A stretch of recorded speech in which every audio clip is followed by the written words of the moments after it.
There we go. Welcome back, everybody, to Motion Picture Musing. It's kind of the after bit of Animation April. I am Oremaster 101, the president of the channel, apparently. President of Robo World.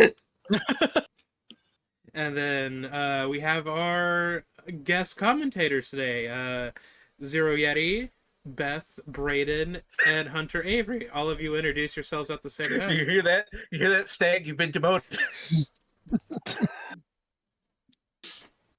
You're now no longer co-owner of the channel. You are a guest. Hey, you can be a guest commentator and the co-owner of the channel. Can we all be the owner of the channel? I think it's time to finally formally issue that lawsuit for unpaid wages Oh my god. and demotion now. You can't issue a lawsuit for unpaid wages when there were no wages to be paid. You absolutely can. We don't make any money. No, the contract. Is it my fault that the business lost money? You're not contracted.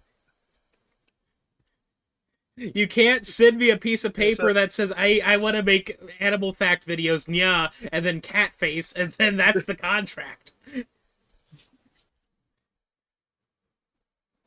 Steg just hands you a piece of paper like Ron Swanson and says, "I do what I want." But yes, today we watched Beth's. Sorry.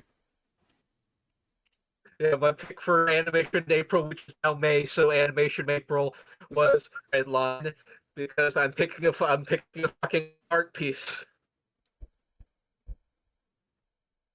This is from like 2009, 2010, and it is a high octane racing animated movie. A lot of like deeply aesthetics. It's very much in the style of like what the hell's the name of that magazine, the 2000, the British one, the Heavy Metal. It's very heavy metal in a lot of aesthetics. And the important thing about this movie, because all y'all just watched it, this movie took 7 years to make, and everything in this movie is hand drawn. It's all hand drawn. It took 7 hand drawn years to make this fucking movie. Holy shit! Like, call it what you will. This is art. I wasn't saying it wasn't art. As I said in our preliminary before we start recording, it is a sight to behold of a movie. I was absolutely blown away by the detail work just from the first 5 minutes. So, I have some. Every single. Sorry. I have some minor criticisms of this movie, but the art style is not one of them. Let's go. So everything about this is hand drawn. So even like the first frame of the movie, like every frame could be like one of those mid-2000s anime wallpapers. You could make a wallpaper out of these pistachio shells. So like the movie starts with the first race of the movie, which is Yellow Line, the qualifier for Redline. And it opens on basically the radio broadcast of the race with this dog man, and his friends eating pistachios and drinking on top of a water tower in the middle of this wasteland planet where the race has been set up. This is Planet Dorothy, and these dog people are like the native species of Planet Dorothy. Mm-hmm. And you see the race set up, and like you can already see all little details. My mouse cursor showing up on screen, actually. It is showing up on screen, yes. Yeah. Okay. So when I say, all these frames could be like anime wallpapers, I spent several hours clicking through the movie and taking screenshots Here's the whole folder of the screenshots. You'll notice there's over 1,000 of them. I could not restrain myself. And we'll be going over every Boy, second yeah. of the movie. There's a funny story about that. I feel like I've mentioned this before. There's some podcast did a video where they reviewed the Transformers 1986 movie, where every single frame was an episode. They went over it episode by episode over each frame. So but this, with this, you can sort of you could justify doing that. You got all these people standing around making bets, working on engines, and the upload we were watching was kind of pixely, so a lot of it turned into mush. And stopping to take a look at everything just lets you see the amount of detail on this, especially considering it's still hand drawn. It's incredible. You got these people smoking a fucking hookah. I was a big fan of this. This was a funny. Now that I know that it's hand drawn, this is I like looking at this picture specifically. This is what we're going to do after the recording.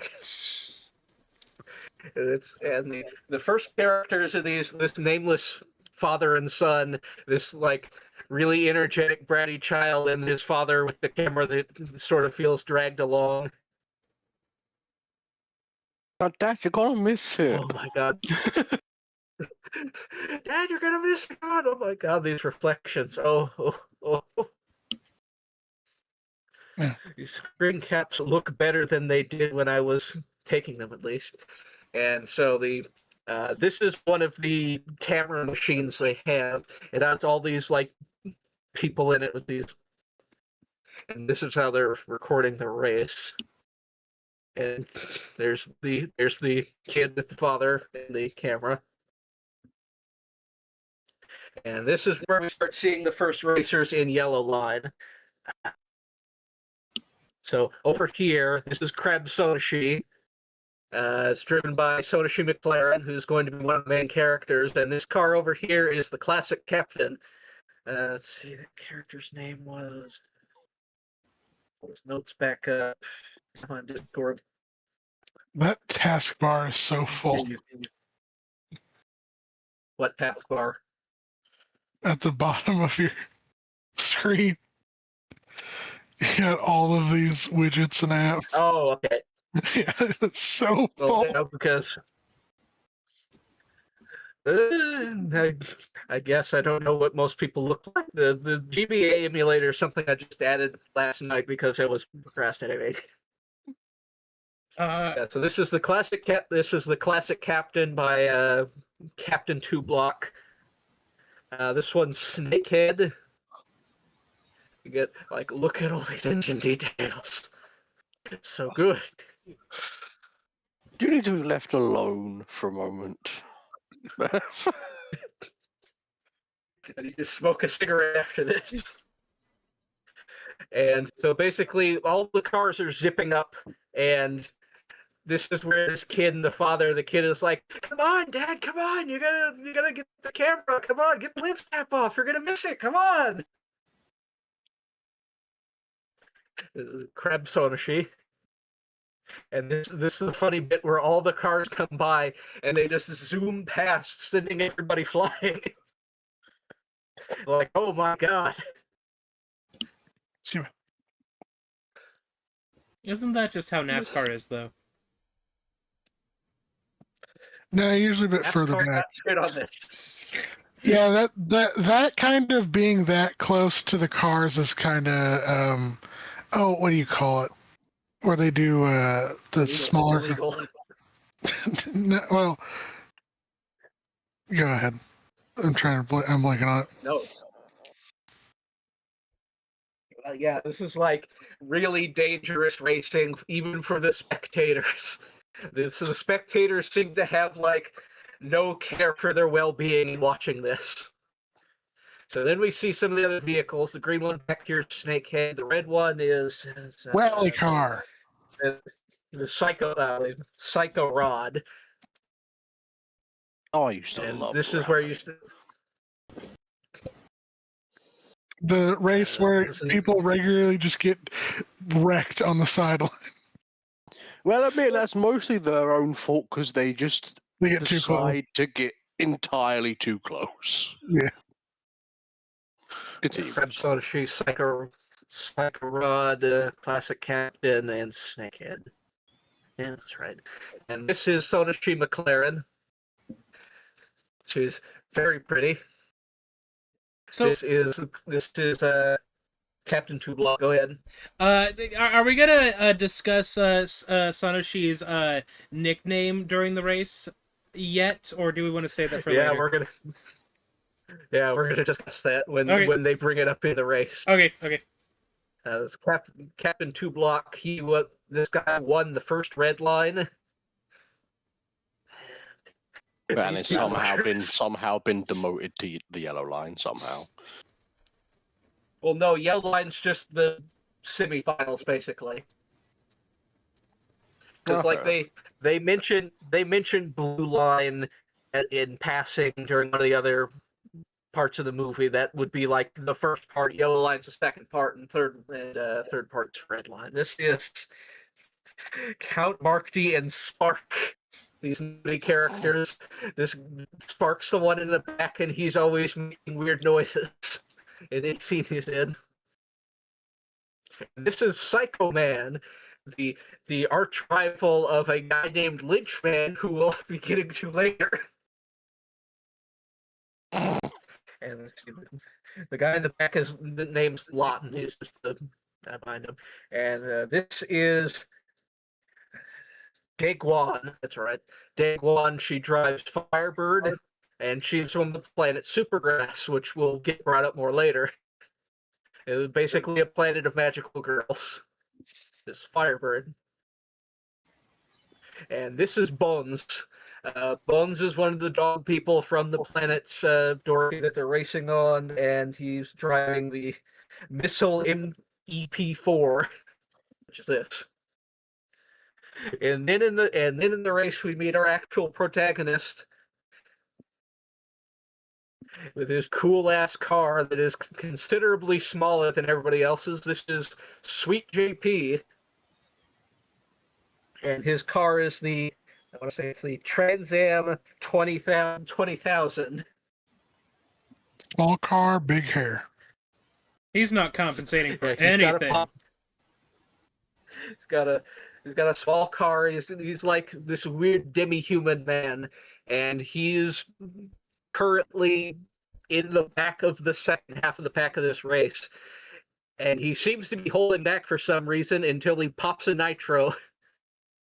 And we get to like one of the movie's main gimmicks, which is going really fast in a short span of time and depicting it as getting really stretched out. Again, all hands are on. Getting really stretched out. I have the need for speed. See, this is actually what spaghettification looks like. This is like the chief forces involved in most of these movies should get people killed. Yeah, all of these motherfuckers have to wear, like the special trousers that like fighter pilots wear. Diapers. And he pops a gold nitro. There's a whole extended bit of showing the like fuel injection going through the car and shooting out the back to do this. And he just shoots ahead past Firebird. This is a scene of Bones looking at him and going, "Oh my god," because like JP's been holding back through most of this race. And Psycho Man tries shooting him down. So you got a Psycho Man rocket on one side and Count Marduk on the other side. So what JP does is he pulls some fancy footwork and just brakes so that he shoots back and the missile hits Snakehead. And like, these are some really good impact frames that you can only see for a split second. It just blows his fucking car apart. And like, there's so many little bits of JP hitting the brake, hitting the gas, hitting all sorts of levers to like go up and under everybody else's cars and around. So there are some advantages to having a small car. I actually really liked that scene in particular, just because it's just a little bit really over the top, but at the same time, it's the detail work in it is just so beautifully done. I loved it. Yeah, JP specifically has the nickname of Sweet JP because everybody has these big ass cars. He just has a normal sized car, which notably has no weapons on it. It just has kick ass nitro on it. Like, this is another one of the group shots where you see all the aliens. Let's see, is this the one where? Yeah, JP's attitude is, I'm not going to shoot at you. I'm just going to go faster than you. He's in it for the he's a good guy. He's in it for the thrill, not to beat the other people, or not to like kill everybody like everybody else is. Got Crab Sodashi, classic captain, up at the front, and they go on this turn. The thing about this is, Crab Sodashi is a hover car, which means it can just like go up on walls and stuff. And this is another bit of JP just being really good at maneuvering, because he manages to get in between the wall and the classic captain and just maneuver between these two cars just really tightly. And as he gets up to Crab Sodashi, go ahead. Yeah, and again, there are advantages to being in such a small vehicle. When he gets up to Crab Sodashi, there's just a moment where they're Sonashi and JP like lock eyes. He just sort of looks at her like, this is not a competitive man. There's almost like this playful attitude to him in the first race. Like, they make eyes, and she's wondering why he's doing this. We then cut to the betting. Yeah, where we see how the race is going. He was holding back to manipulate the odds. Gotcha, mechanics. So because he was back in 7th or 8th, and now he's up in 2nd. We see the results here, and we have this mafia boss and his weird drugs that he really likes smearing on his gums. It's cocaine. It's cocaine. Yeah, it's cocaine. Like, there's no ifs, ands, or buts about it. It's not cocaine because it's not a powder. It's liquid cocaine. Oh yeah, it is kind of a liquid thing, isn't it? Yeah, but rubbing into the gums is very cocaine coded at the very minimum.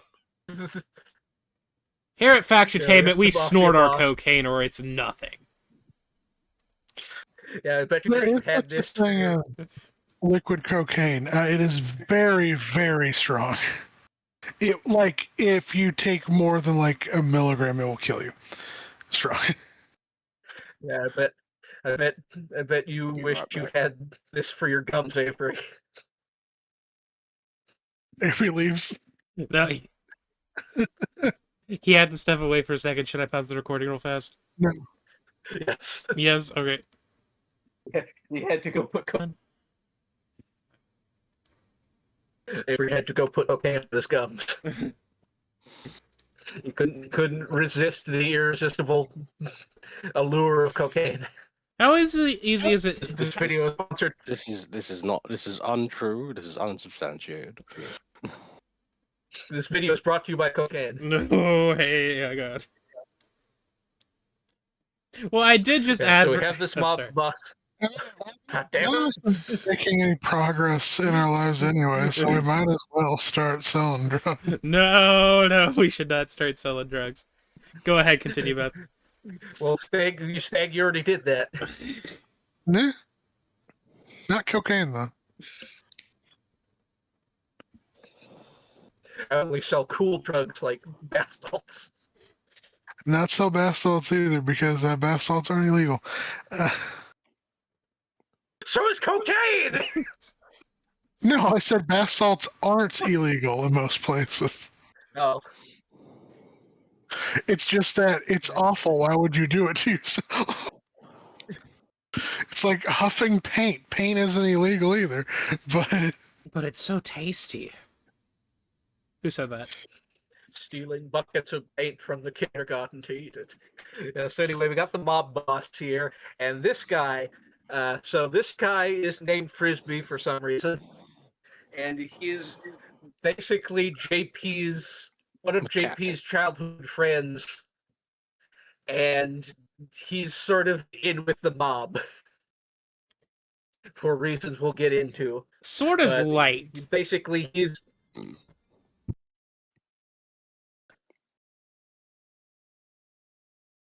what? I would say he's sort of in with the mob, and it's like I don't know, like light, like sort of is a little bit light. I think he's like fully in with the mob. He's fucked.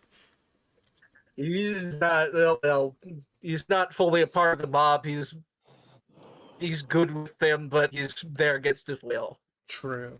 as it's established in the movie later. So here's the part where the mob boss is just sticking his fingers in his gums. You can't do this anymore because of the pandemic. Actually, maybe this is how COVID started. So basically, like these two are talking about how JP's gonna stay behind in the race to get his odds rock bottom, then shoot up the front, but he's not gonna win. And Frisbee's like, yeah, don't worry. I know he's not going to win. I've got a plan, as he's holding this thing. And then it shows the bomb on the bottom of JP's car. That is a And bomb. then there's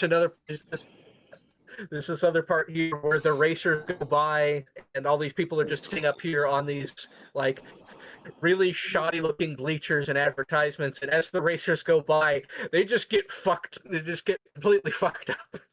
They just get blown away. Everybody flying. Like this is watching this shit is hazardous to your health. But here's another thing I was talking about, because Crab Sonashi's a hovercraft and can just go up on walls, and just the Trans Am's able to maneuver around this, like birds coming up, and like all of the cars are so big you can barely see the Trans Am, but like this is how close everybody's getting to each other. Psycho Man and Sonashi get into it, and Sonashi, oh shit. I should just use the arrow keys for this. What am I doing?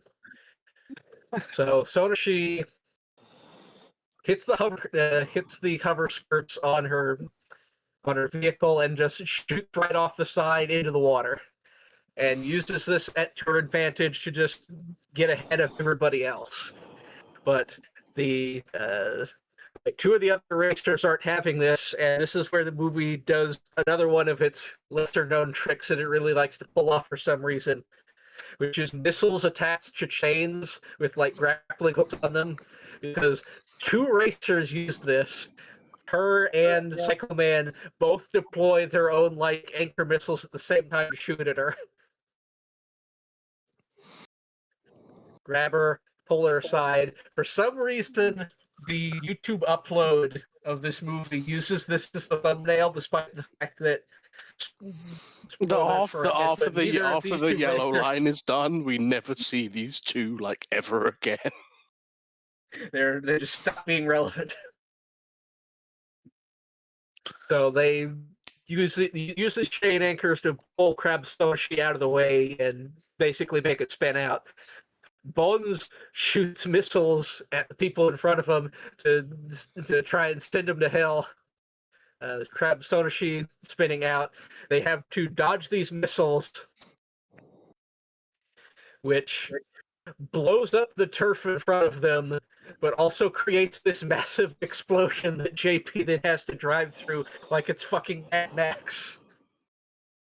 They're just driving through this fucking explosion, dodging whole chunks of debris, and just driving through fire and having to dodge under other people's falling cars. You can tell he's played Team Fortress Just too. Like, shoots out the other side of it. It's rocket surfing. It's the kind of thing where I'm like, I don't think JP actually cares about winning. I think this man just likes to go very fast, and that's about it. What are you talking about? Team Fortress 2? Yeah, I was just mentioning that. You can tell he's played Team Fortress 2. He's rocket surfing. That's Rocket when jumping. you use Tell me what that is. yeah. So whenever like a soldier shoots a rocket at the ground and then like jumps and crouches so that they can like ride the explosion to get distance. It's mobility. Oh, so rocket jumping in Halo. Okay, well, he's not. Or like Quake or whatever, but he's not like jumping through the. He's not using the explosion to go faster. He is driving through the explosion because it is in front of him. Yeah, it was mostly a joke, but yeah. It just shoots out the other side and gets a lot of hang time off that. Then, like, one of the details the movie likes to include is like tears coming out of people's eyes and like sweat falling off of people from the fucking G-forces involved. Like, he gets a lot of airtime to the point where it's just him and Crab Sodashi in the lead. And I see it's going good, and the mob guys just got all their bets in. We see just now, we just see him fucking it up here. Pushing it over the line. And so Crab Sodashi pulls out the full boosters. Everyone. I'd say no. He just wheezed. Okay. Okay. Good. Full boosters. Crab Sodashi has like motorcycle controls. And like this is something movie likes to do is when things start to go fast, they just like jostle in every direction we're shooting off, forcing JP to like. There's a split second where he's looking at the nitro because he knows what he's doing, race fixing. So he's like taking a second to wonder if he should really do this before he actually does it. Shoots off. I mean, even without the race fixing, it's kind of established later that even without that, this was a very bad idea. The engine's not really meant to be able to take going nitro twice in a short succession. They go flying, like JP's able to go faster, simply go off second nitro.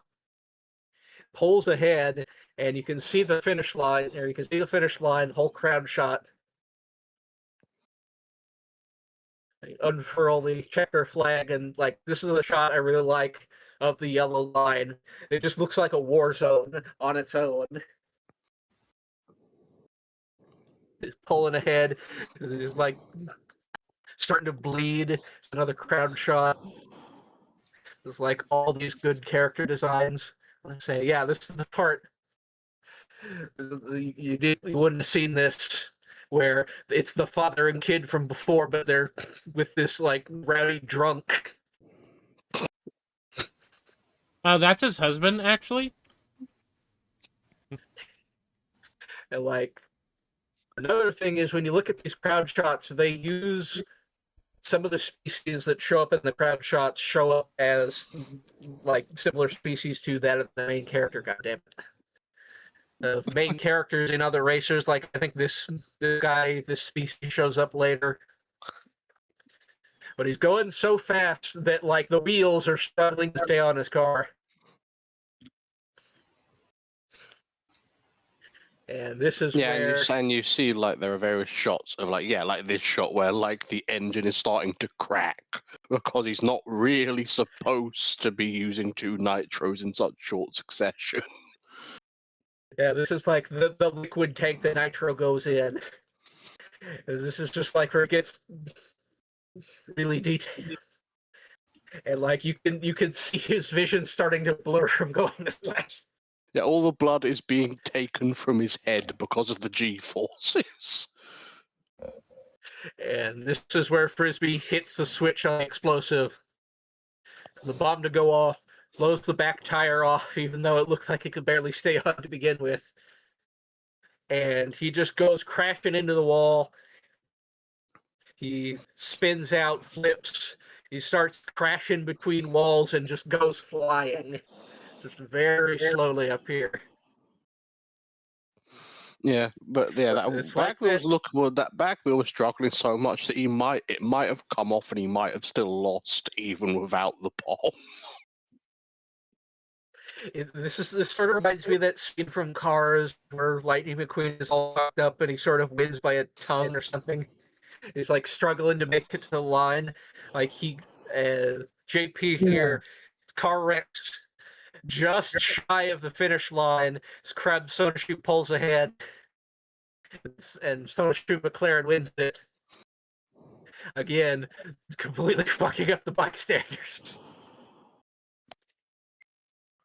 And this time it's not just wind, there's water too. Fuck them kids. And everybody starts pulling ahead and JP is still in the air. And he just barely passes, then just keeps going, spins out, flips, and this is the remains. Just like Lightning McQueen. And somehow he comes out of this with only a couple of broken bones. Common theme in this movie.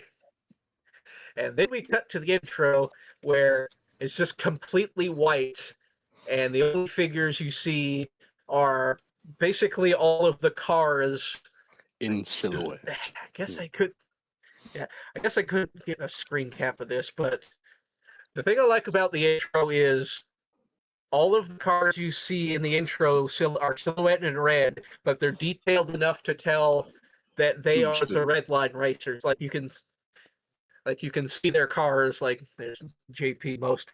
There's like this thing they do in the intro. It flashes between red and color. I was going to say, you can actually tell just by the shape. You can actually tell just by the shape of that one that is the version of the car from later in the movie. Yeah. Because like this one's Sonoshi, you can tell who all these are, but we get to that.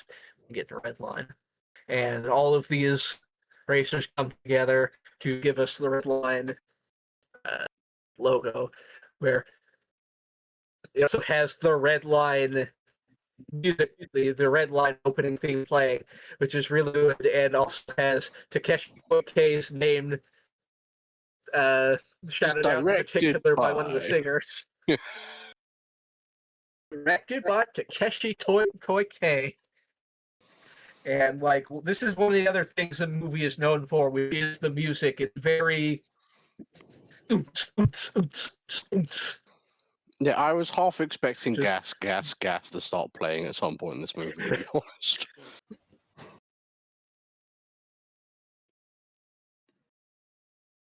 This cuts to a flashback from JP's childhood, where him and Frisbee basically got their asses kicked by some punks, and JP is like, weirdly enough, his ears are normal and not pointed when he's a child. It's something they grow into. This is a weird thing. There are humans in this, and when they're human, they're pointed out. There's only 2 humans in this movie, from what I can tell. But basically, JP is looking through a fence to like get a glimpse at this one really cool guy with he's got these 2 ladies on his car like they're hood ornaments. Like it's this unnamed racer, but he's obviously the coolest motherfucker you've ever seen. He does a kickflip into his car, like JP's watching this guy like he's trying to sneak a peek at a baseball game. And like, I just want you all to know this is what I look like in real life. I am this cool. Sure. Every day I wake up. Every day I wake up and make out with 2 ladies at once. Which I'm like, how do you walks even over. accomplish this task? Just mechanically, but go off, I guess. You smush their faces together. Dude walks on the seat to hop into his car. This ain't shit to him, man. There are so many snakeskin boots and shoes in this movie. Because snakes are an invasive species in this movie. Did you not notice the subtext? I'm kidding. There was no subtext. There was Invasive subtext. species of space. Yeah, really subtext. You have to use a microscope to see it. This is the aftermath of JP. He's in the hospital looking at the results. Basically watching Sonoshi celebrating at the finish line. There's also a lot of smoking in this movie. Avery, tell us about smoking. They're cool, and it's It cool makes to you smoke. look cool. What's that line from Futurama where it's like, yeah, instead of consuming food, I'm a robot, so alcohol fuels my power cells. What do the cigarettes do? Make me look cool. Actually, there was like one of the first anime to come over and be dubbed in English was called, I don't remember what it was called, but it was like dubbed as Tobor the Eight Man. Let me see. Oh, that's right. I got to type it out right. It was called Tobor the Eight Man. It was this old black and white thing, and one of the things about it is this robot man powers himself up by using special cigarettes, or he charges himself by smoking. Because this show came out at a time where Japan thought smoking was healthy. By the time it made it to America, we'd realized that wasn't the case.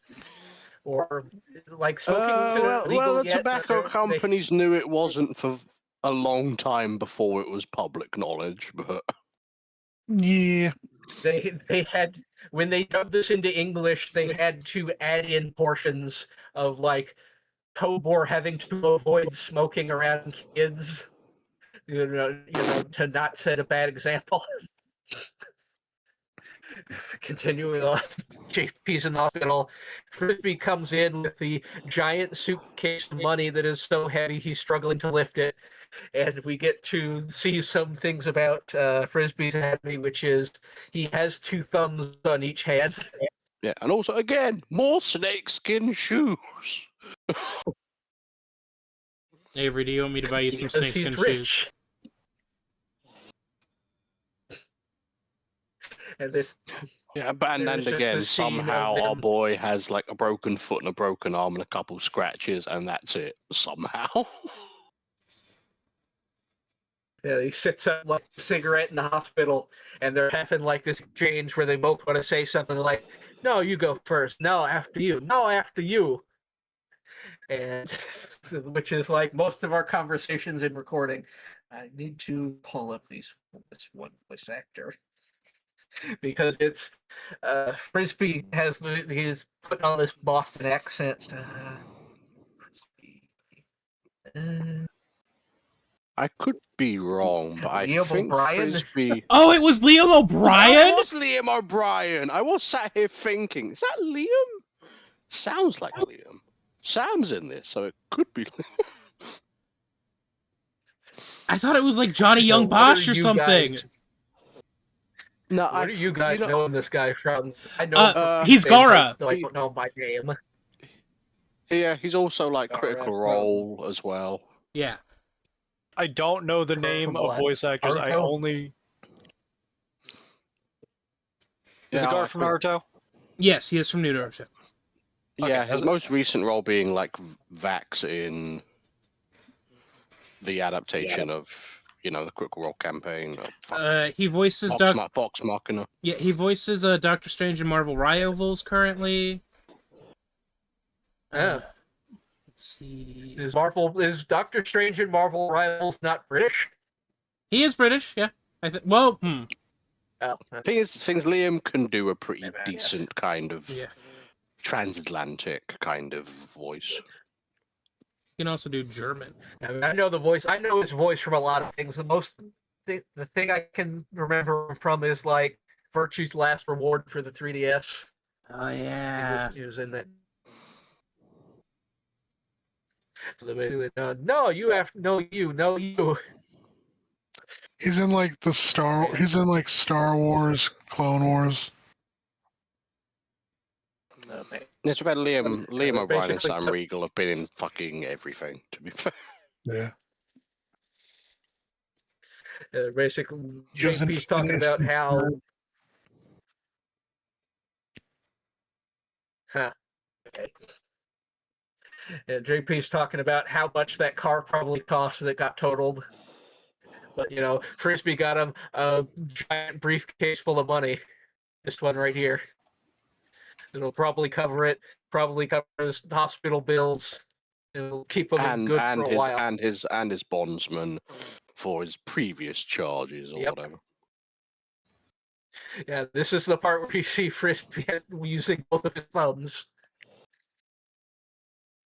Them grippers. And so when Frisbee goes to leave, JP just throws the money back at him, saying, "What are you fucking?" And Frisbee says, "What are you fucking nuts? Your bondsman's not gonna like that."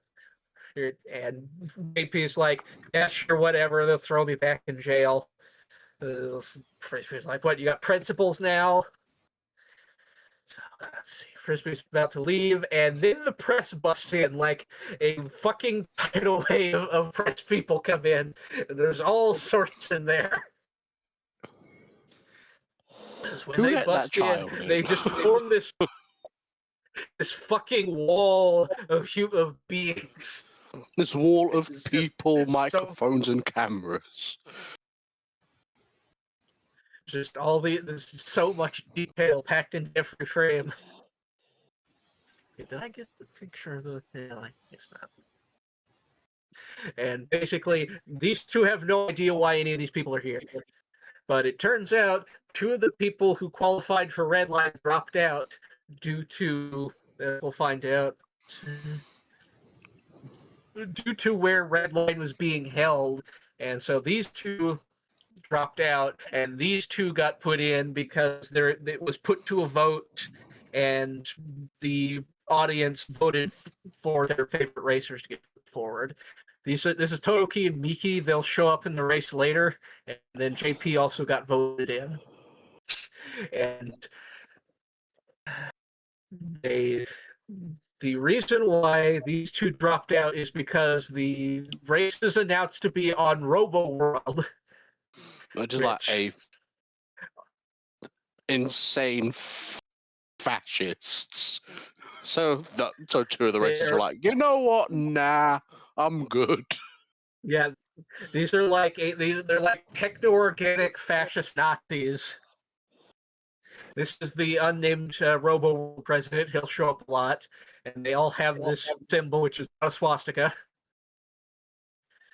And basically, this is the president like saying, "How dare these filthy primitives desecrate our sacred homeland with their filthy sport? We're a peaceful civilization that only wants to be the peak of evolution or whatever, and we're gonna kill all of you to prove how peaceful we are." Of course, everybody freaking out. Yeah, so this guy, he says like, "Man, I don't got the balls or the healthcare plan to pull off a race like that. I'm not cut out to be a soldier man." Like, I don't remember if this is in the subs, but in the dub, JP is like, "Chicken's got a point." And then the other racer is like, "Oh, I can't be on bad terms with Robo World. They're an important client in my kingdom." As we're still talking about the movie, I did look up JP's voice actor. JP's voice actor is Patrick Seitz. He has voiced characters like Sloth from Full Metal Brotherhood, Kenpachi from Bleach, and Germany from Hetalia. Okay, that's another thing. Oh, no. There's a lot of voices. There's a lot of voices I recognized in this movie from other anime and stuff I've seen. I couldn't quite place it, but Kenpachi. That's where I've heard it before. Yeah, like this came out around 2010, 2009. So a lot of the voices that were popular around then are in this movie. I want to say one of the guys that we see later, I recognize his voice as Alexander the Great from Fate Zero. The Good name very well, David Lodge mean anything? He voices Robo World President. Hang on, let me. Sounds vaguely familiar. I will find him in just a second. David Lodge. There's also just some really good faces. As the fucking all the people keep sticking microphones and cameras and trying to stick their head in, just trying to get a response out of JP. Yeah. Was that JP was here like, wait, what do you mean? Like, I'm in Redline. What? Hang on, I'm doing. And Frisbee's like, what the fuck? What are you talking about?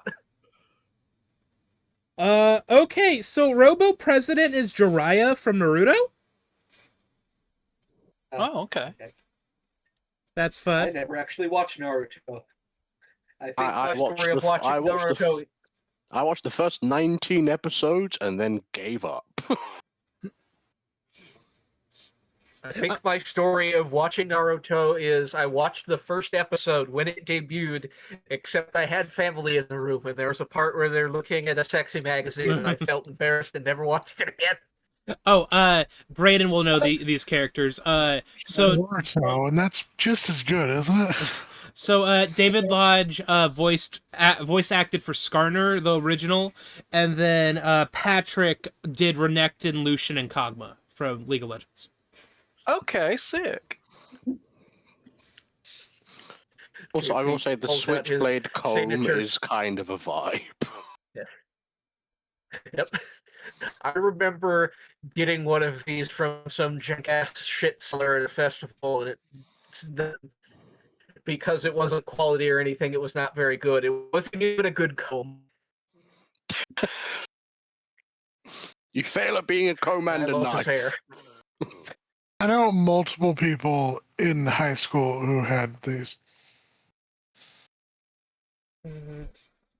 Yeah, because they're cool, like smoking. So, like, if the reporter keep trying to get an answer out of JP, JP is like, okay, here, give me that camera. And, like, even as he's pulling the camera, you've got the whole reflection. It's all hand-drawn. And it's like, oh, world, here I come. Oh, so We're back at the Yellow Rider track. then Sonashi's voice actress Michelle Ruff voice acted Yukari in the first run of Persona, like before Persona 3 Reloaded. So like in Persona 3 Portable, anything related to, like Ultimix and shit like that, as well as Rukia, and there was Catherine with a K from Catherine. And who was that in this movie? Sonoshi. Okay, yeah, that makes sense.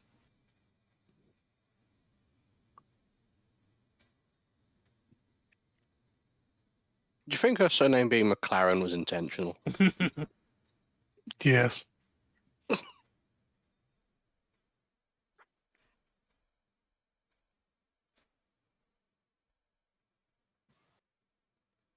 You still there, Beth?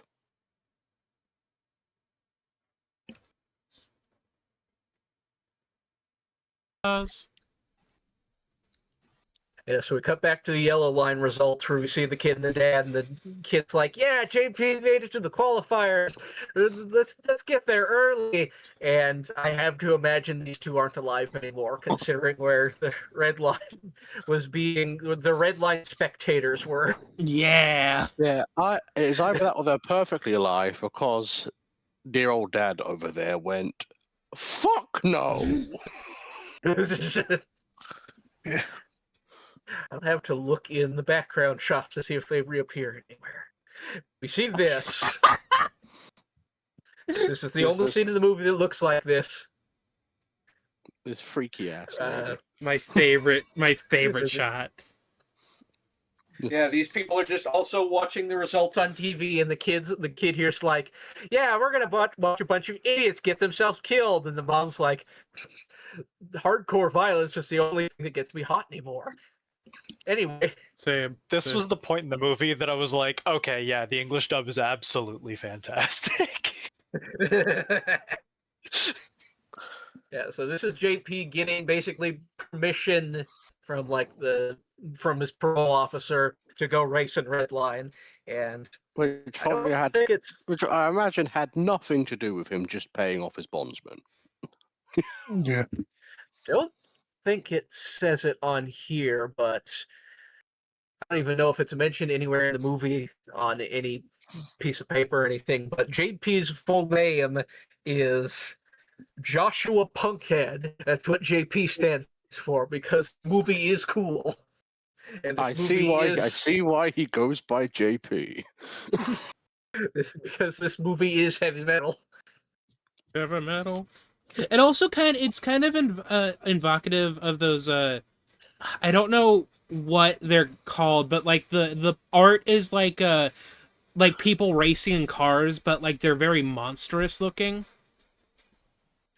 Diesel Punk. I think so. Yeah, so for the art style of this also very much kind of reminds me of, are you familiar with Tank Girl by any chance? I know of it, but yeah, I also know of it. Which for those at home who It had don't that know, really- it's kind of an art project, I guess you'd call it, by the guy who does the art for the Gorillas. I know it didn't have that really bad movie adaptation. I think it might have done. All I know is I have like a Yeah. huge art book of Tank Girl. That's all I know. Oh, damn. Yeah, so we cut to here. This is Europass, the moon of Robo World, and these are all the transport ships bringing in people to watch the race as close as possible because they're not going to be able to go onto Robo World. And Tank, the way sorry, I looked up Tank Girl to be like, what the fuck? What are you talking about? And I've fucking seen the movie of this, and I thought it was like a fucking fever dream I had, because the movie was so bad, it's so fucking weird. Yeah, they had a very bad adaptation. Yeah.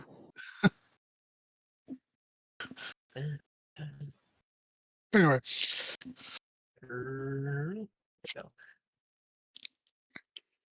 While we're looking up Tank Girl, no, I will mention don't bring up the movie. I will mention the voice actor for the mob boss. I don't know if his name was Oh said. yeah, that's the art book I own. The second result.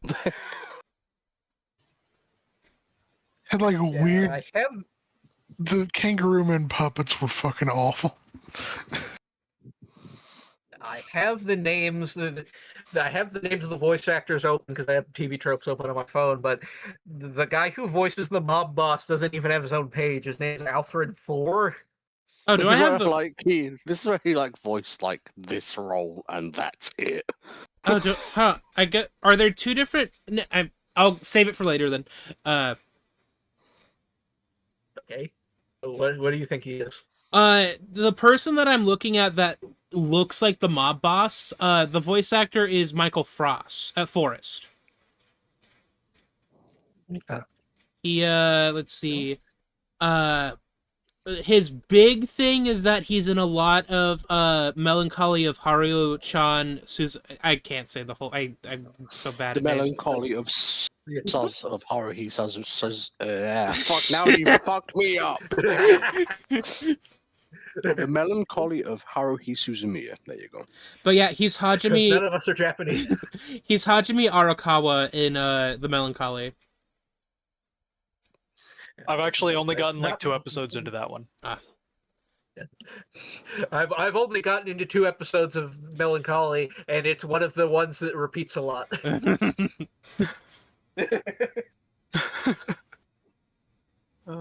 I think the only of that kind of show I watched from that era was probably K-On! And Lucky Star, but you know. I've never even watched those. No, that's not the voice actor that's listed here, so that might not be right. That's a Europass. A crowd shot of people getting to Europass. And the way you get down to the planet's surface, because I guess they can't land, is everybody just gets in these fucking pods that lock you in, and they just shoot you out. And then they all just drift down to the planet. Just like all my first dates. Like everybody, it's like every man for themselves. They have to figure this thing out, having to figure out all these switches and levers to get the thing to slow down. It's just burning up. You know, JP remarking, "This is a fucking coffin." And so we cut to Robo World and their various generals. Let's see. This is Secretary of Defense Titan, the very gay one, because they may be cyborg Nazis, but they're all inclusive. I mean, you say that, but quite a few of Nazi high command were gay. And I'm looking through. I'm looking at his voice actor accolades real fast. Hang on. Because they believed that if they were hardcore enough about it, they wouldn't end up targets themselves. A lot of them were wrong. It's like something similar is going on in a lot of places. Okay. You're very quick to sell out your own kind, and because you believe that you'll be safe. And so him and the president are basically. Snake's mic's giving me a lot of echo. I don't know if that shows up on the recording, but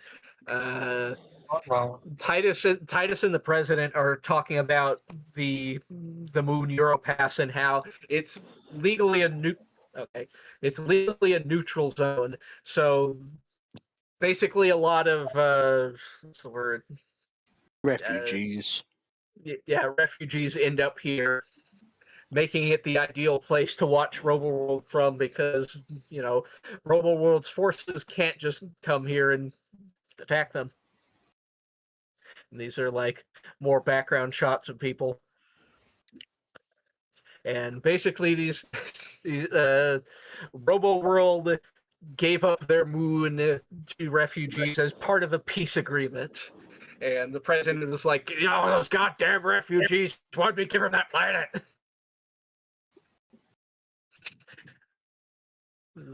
President, you really must calm down. And this is Colonel Volton. Do you have his voice actor open? I'm about to look. Sorry, go ahead. This is Jameson Price. Like, he voiced Lord Genome in Gurren Lagann. My God. Okay. Before I move over to them to look at some other ones, so Titan is voiced by Doug Aerozoltz. Voice acting accolades include Kisuke Yorihara from Bleach, and anytime Squall Leon talks in anything moving forward, he voices him. And then Volton, Jameson Price. Yeah, I know he was in some of like Tiger Bunny or whatever. That's the only thing I can think of off the top of my head. Brayden, he's Iskandar. Iskandar, that's what. Yeah, exactly. That's what I thought. Yes, Alexander the Great. He gets to say some really goofy lines in this movie. Honestly, that's what you do with Jameson. You make him say goofy shit. Yeah, so this is the president talking up his generals. So you got Titus, you got this guy who's, honestly, I don't think this guy matters. But you have this guy here whose name is Big Dazena, but he's not important, because we have Little Dazena over here who's much more important and has probably the most fleshed out character. We'll get to him later. And probably one of the coolest designs of them. He's talking to Volton, saying, "Are you willing to spill blood for justice and righteousness?" And says, "Sir, yes, to the very last drop, sir." Let's see. Big Dazena is voice acted by Kyle Hebert. Looking through some real fast. He voiced Fat Gum from My Hero Academia. I'm gonna keep looking, but he looks like he voices Aizen from Bleach. He's honestly not an important character. Yeah, I mean, I still like. He also doesn't have many lines. Okay. And then Little Dyson is Derek Stephen Prince. Well, yeah, we'll get to that later. Yep. JP's here, basically signing in, and we get all this stuff. And he gets accosted by these little green mutant children saying, "Hey, you want to buy a ticket? Come on, I'll give you a discount. Buy a ticket, damn it!" And JP's like, I'm not watching the race. I don't need a ticket. If you don't give me money, you're not going to slaps him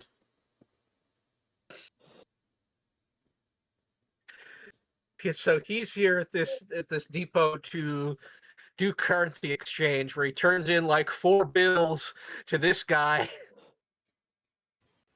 and gets this in return, like 2 different bills and some like snails, and this is money somehow. I was like, well, what's your exchange rate? And then the guy gets very angry about this question. He's like, yeah, this is all I get. He's like, yeah, give or take. And he's like, hang on. And he was like, God, you're so annoying. And he fucking slams the currency counter shut and pisses off all the other people in line. Could you imagine this happening in real life? Maybe. Like one guy annoys the checkout counter, so the guy at the counter just leaves. Yeah, and annoys him by asking a pretty reasonable question of like, well, what's the exchange rate? It is just like a good showing of how much this setting is like a boiling pot of cultures, and all of these different races just sort of being aggravated at each other. So JP takes his money and goes to the shop smokes from this very small, like weird hot spring woman in her very tiny shop. Like, you can't see it because these are screenshots, but she is very jittery, and this is a good in-between frame. Now, So it's like, yeah, what do you want? And she is very tiny at her very tiny shop. Basically, JP just like hands her a bill and says, yeah, get me some smokes, get me whatever this one bill will get me. And she leaves for a moment, comes back, gives him the smokes, and they're an already open pack with several cigarettes missing. Yeah. JP like sticks his whole head in and is like, hey, give me a full pack, not a used one. And she like grabs him and starts violently crying and screaming. well, what's this is really funny because okay, Clerk is played by Wendy Lee. She has played people like let's see. Oh, she's Clover from Virtue's Last Reward. And we were talking about it a little bit earlier, but she voices Conan Edogawa in the Case Closed series. And then my personal favorite, she voices some characters from the Danganronpa series. Fuck, I can't remember their names. Muaruma and I can't remember the other lady's name. But yeah, there's that. I'm not looking them up or spelling them. That's fair. That's fair. He's like taken aback by this crazy ass old lady because immediately after she freaks out, she falls asleep. Then just like, I guess I'll take my half-empty pack of smokes and leave, I guess. Yeah, so he's able to get a ride, this like anti-gravity hover bike, which like has really long handlebars and does not look like it is built for somebody of his proportions, but hey, it works. Like, look, it seems like he can't even see over the front. Got like the skull throttle that's really long and just shoots out. Let's see. He flies off in this hover motorcycle to where his garage is, where he meets his mechanic. The old man. Where he meets I with don't his think he's mechanic. referred to by anything else. I don't think. Yeah, his name isn't brought up. His only credit is Old Man Mole, and he is voiced by Steve Kramer. If that means anything. He voiced Shunsi in Bleach. In Bleach, he voiced Shunsi Kyoiraku. Shunsui. Yeah, Shunsui. And then also the Hokage from Naruto, Hirosen Sarutobi. Yes, we're all white. I'm sorry. I don't know. Does anybody here speak another language? Not fluently. I can speak some Spanish and some Creole. Oh, and then for all you JoJo heads, he voice acts Yoshihiro Kira in Diamond is Unbreakable. Nope. I can understand enough Japanese that if I was lost in Japan, I wouldn't die. But that's about it. Yeah, but this is his weird skull welding mask. And you're starting to see some weird parts about his anatomy. He has this really long, lanky body and also 4 arms. And you really see he really uses this unique anatomy because the guy just sort of walks around like a spider half the time. Wouldn't you if you had 6 limbs? Oh, I know what I would be my doing with head's 6 limbs. dirty. Rob a bank. Jerking off 6 What limbs the at fuck? once. I was gonna rob a bank. I don't know Seven what the vaginas. fuck you're talking about. He has this really husky, smoky voice. Like this really worn out voice. He's Cyborg 6 in Cyborg 9, the Cyborg Soldier from 2003. You mean Double O. Cyborg 009? Yeah. 006, which one? Oh, That was the he's fat the one. French one. Yes, the French one. Not what I just said. The fat one. Oh wait, this guy's Chinese. That's right. He's not the French one because the French one's the bald actor. I'm pretty sure. No, wait, the bald actor is the one from the UK. Fuck this. But yeah, he's playing the Chinese character. Yeah.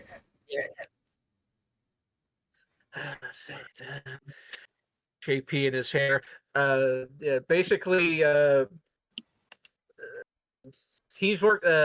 Man Mole's working on the car because Frisbee came by with a giant suitcase full of money that was probably illegal, and Old Man Mole does not trust Frisbee because he's in with the mob. Which, yeah, that's fair. You see him pointing over at the remains of the Trans Am. Oh, he did. Back in 1993, he did some voice work for the monsters for Mighty Morphin Power Rangers, as well. Which, with old man just being like, you really done it this time, JP. With the car. Almost didn't recognize her. And so they're talking about the race and basically talking about how stupid and how JP must have a death wish, popping 2 caps of nitro. JP says, well, I'm going to need 3 caps of nitro for the next race. Spits out his drink. Again, a lot of good faces in between. Man looks like a fucking horse. Is this that horse girl racing game that everybody keeps talking about? Do you not play it? Do you not play Musume? No, I don't. Whatever I with all don't of their- play. I don't play the horse girl anime game. He's gay. So no. I also don't get the gameplay loop. You see, horse racing is one of the few gamblings that Aura doesn't do. Yeah. I only do actual horse racing because the horses have horse dicks. Actually, I no, will I've say seen enough. in this frame, I see him more as Ludwig from Bloodborne. I can see that. I can see it so well. I won't say anything more about Uma Musume and horse sticks. Moving on. He smacks him over the back of the head. Oh, that's right. He like shakes off like a dog. And basically, Old Man Wolf's like, you really need to put some weapons on your fucking car because anything goes in Redline. And I can put all these guns on your car. And JP's like, no, I don't want that crap bolted onto my car. I want to race. Don't want to, shoot things up. And the old man's like, well, you're going to be calling you stupid instead of sweet. Yeah, and Old Man is also like, was also like, if you want to pop 3 nitros, you're gonna have to redesign the engine from scratch.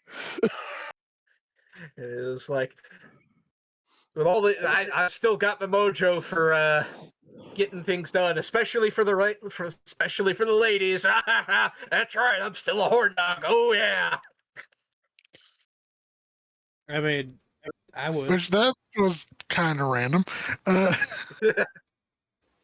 This movie is very horny, but it is art. It's a fun horny. Yeah. I can kind of describe that kind of As opposed to the unfun horny. that kind of I guess spoilers, but that kind of describes the movie to me. Of it's a really good film. There's a lot of moments that are like, well, that's happening. Well, that just happened. Check, please. And then Frisbee shows up to Orform. Because the Frisbee's there basically to design the car, and the old man's there to build it. Hey, he's also there to make Frisbee's sure also- bombs planted on it. We don't talk about that yet. Mm. Yeah, but he's basically also the money for it. And so, with these two working on the car, JP goes out for a drive to this restaurant here that's on the planet. It's called Oasis. It's a really nice looking restaurant in the middle of this wasteland. Because why not? Why not? And they've got the big fish tank where Sodashi also is.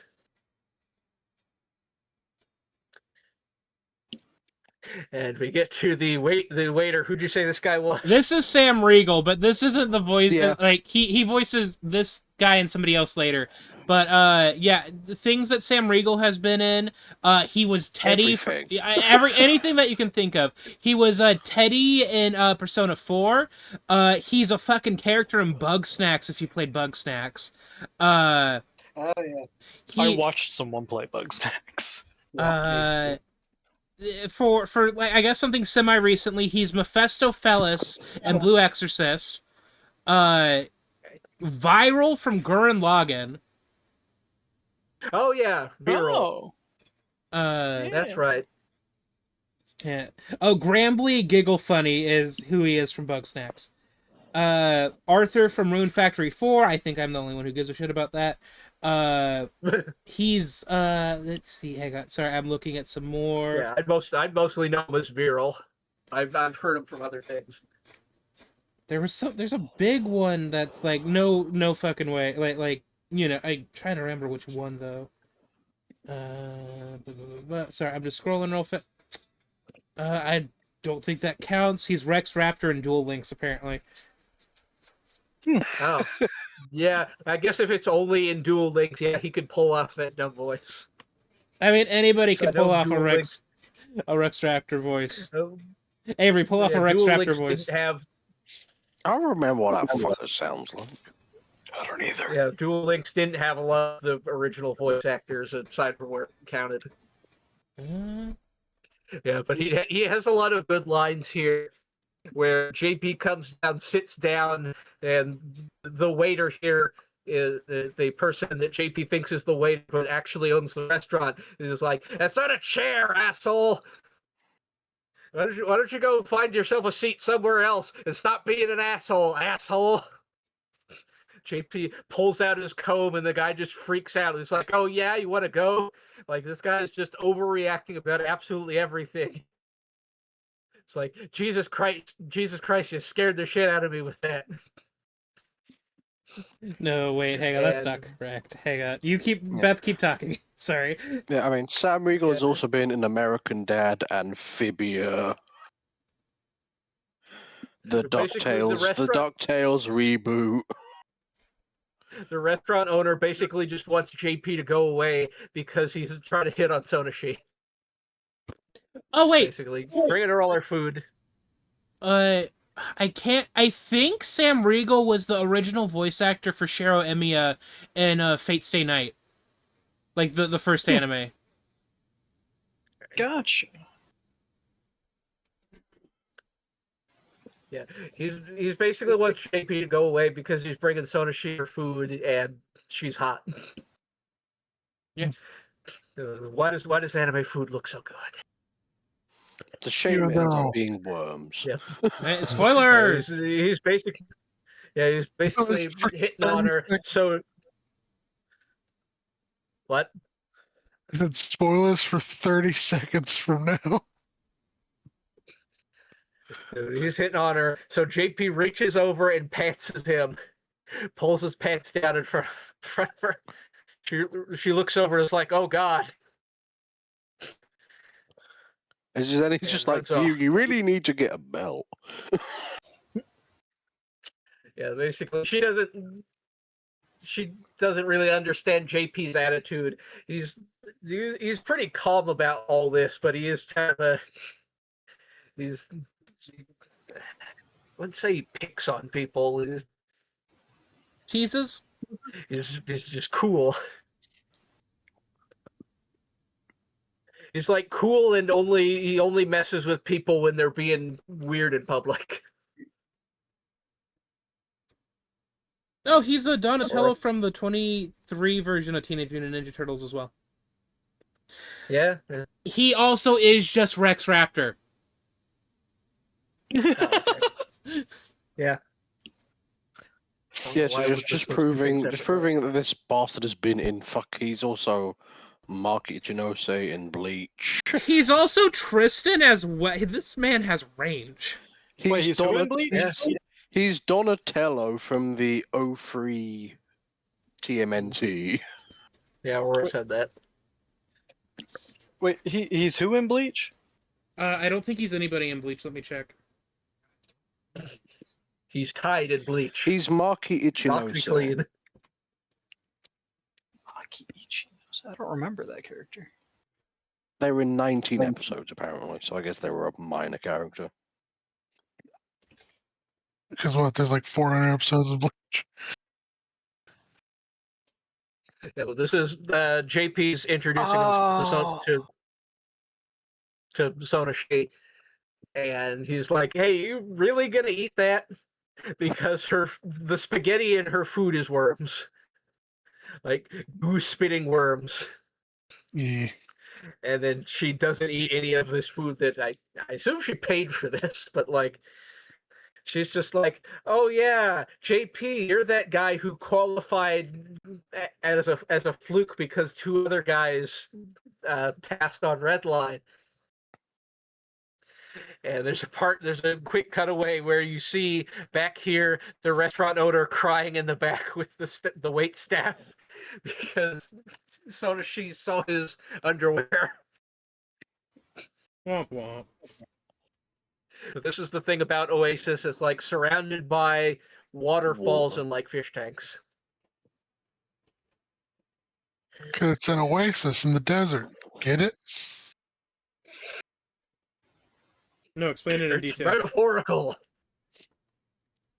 And she is very softly trying to get him to go away, but it's not working. It's like, hey. Well, it's mostly because of the maybe JP says some sensitive things. Basically, the reason why JP's here is because he's scouting out the competition, and she's like, "So, what do you think?" It's like I want JP's saying I wanted to make sure you seem pretty cool. I wanted to make sure you were as cool in person. And she says, "Well, what do you think?" And he says, "Yeah, you seem like a real car nerd, and you don't really have time for men." And she's like, Yep, that's me." It's like she agrees with that. And then he goes on to say that you put so much time into cars, you never have any time for men. And she's basically like, "Yeah, you can leave now," but he just sort of stays. And so she continues on To be the fair, conversation. he's not like saying in a malicious way. He's just like, you just see him just finishing his soup, like Well, it's tea, but tea, whatever. uh, But yeah, he just can I imagine in his head like, all right, I'll leave after I finish my tea. yeah, but she says, "Yeah, you can leave now," and then she keeps talking, and she's fiddling with her necklace. This is similar to the nitro caps JP was using in the first race. Those were gold nitro caps. This is a steam light nitro cap. It's 100 times more powerful than gold nitro, and they're basically really admiring this and talking about car stuff. And then somebody else shows up. Well, they also get very shows close to up- just kissing, and then this guy comes and cock blocks JP. Like So he shows up as suddenly as switching between these two frames. Yeah, this is Shinkai. He's the mechanic and second in command, and he's the mechanic and partner of one of the other racers that we'll get to in a minute. He basically butts into this conversation saying, "Oh yeah, I've never really seen a steam light in person. It's incredibly powerful," and starts talking. He starts butting into this conversation, and he's like, "Hey, you're gonna You gotta eat that?" food." and she's like, X-Form, no. X-Form spaghetti is really good. It's got a lot of protein in it. Then she's So like, he reaches over- no, go ahead. And then he's like, then he starts hitting on her. Reaches over and said, "Oh, and might I have some of you instead?" So GP pushed her into the pasta, pushed them into the pasta. And it's just like a common theme is just so many people hitting on Sonoshi. And like there's this scene, he takes the food, he's like, "Oh, it's yummy time, and I could have had her for dessert if you hadn't butted in, Mr. Substitute Racer." As he starts eating all of the food in one gulp, like he looks like a fucking whale. Having this casual conversation. This gives like Zoidberg energy. Here's the thing. At this point in the movie, he just sort of comes off like a nerd with no social skills. He acts much differently later in the movie. Yeah. And so they're basically he basically butts into this conversation. You can tell by JP that he wishes this guy wasn't here, but he's just eating all of Sonoshi's food. And he's talking about how, "Oh yeah, I'm one of the best mechanics and my partner should be here soon." Also, he has this worm climbing across his head that he missed. And so his partner is Trava, a guy who makes his entrance by getting his fucking ass kicked by little Dezina. They bust in through the entrance behind one of these oasis waterfalls. And it's like, "Oh yeah, that's my partner." And the manager's like, "Take it outside, assholes! You're trashing the place." And like, "Oh yeah, that's Trava. He's the one getting his ass kicked." Yeah, the one getting his ass kicked, huh? And so little Dezina is just absolutely beating the shit out of Trava. And the thing about little Dezina is he cries when he gets angry, and when he cries, he gets really strong. And I really like the performance of little Dezina in this. If you want to pull up the voice actor or anything, because give me a second. he's sort of doing an impression of the Brack. He's doing the impression of like Brack from the Brack Show from Space Ghost Coast to Coast. Let's see. Looking through. Okay, so Little Dezina is voice acted by Derek Stephen Prince. Just looking through just to make sure I don't get anything incorrect, but it looks like What's that? The guy who voices the manager voices Trava as well. Yeah. That's the main character he voices. Let's see. The main thing that I'm seeing is that. Ooh.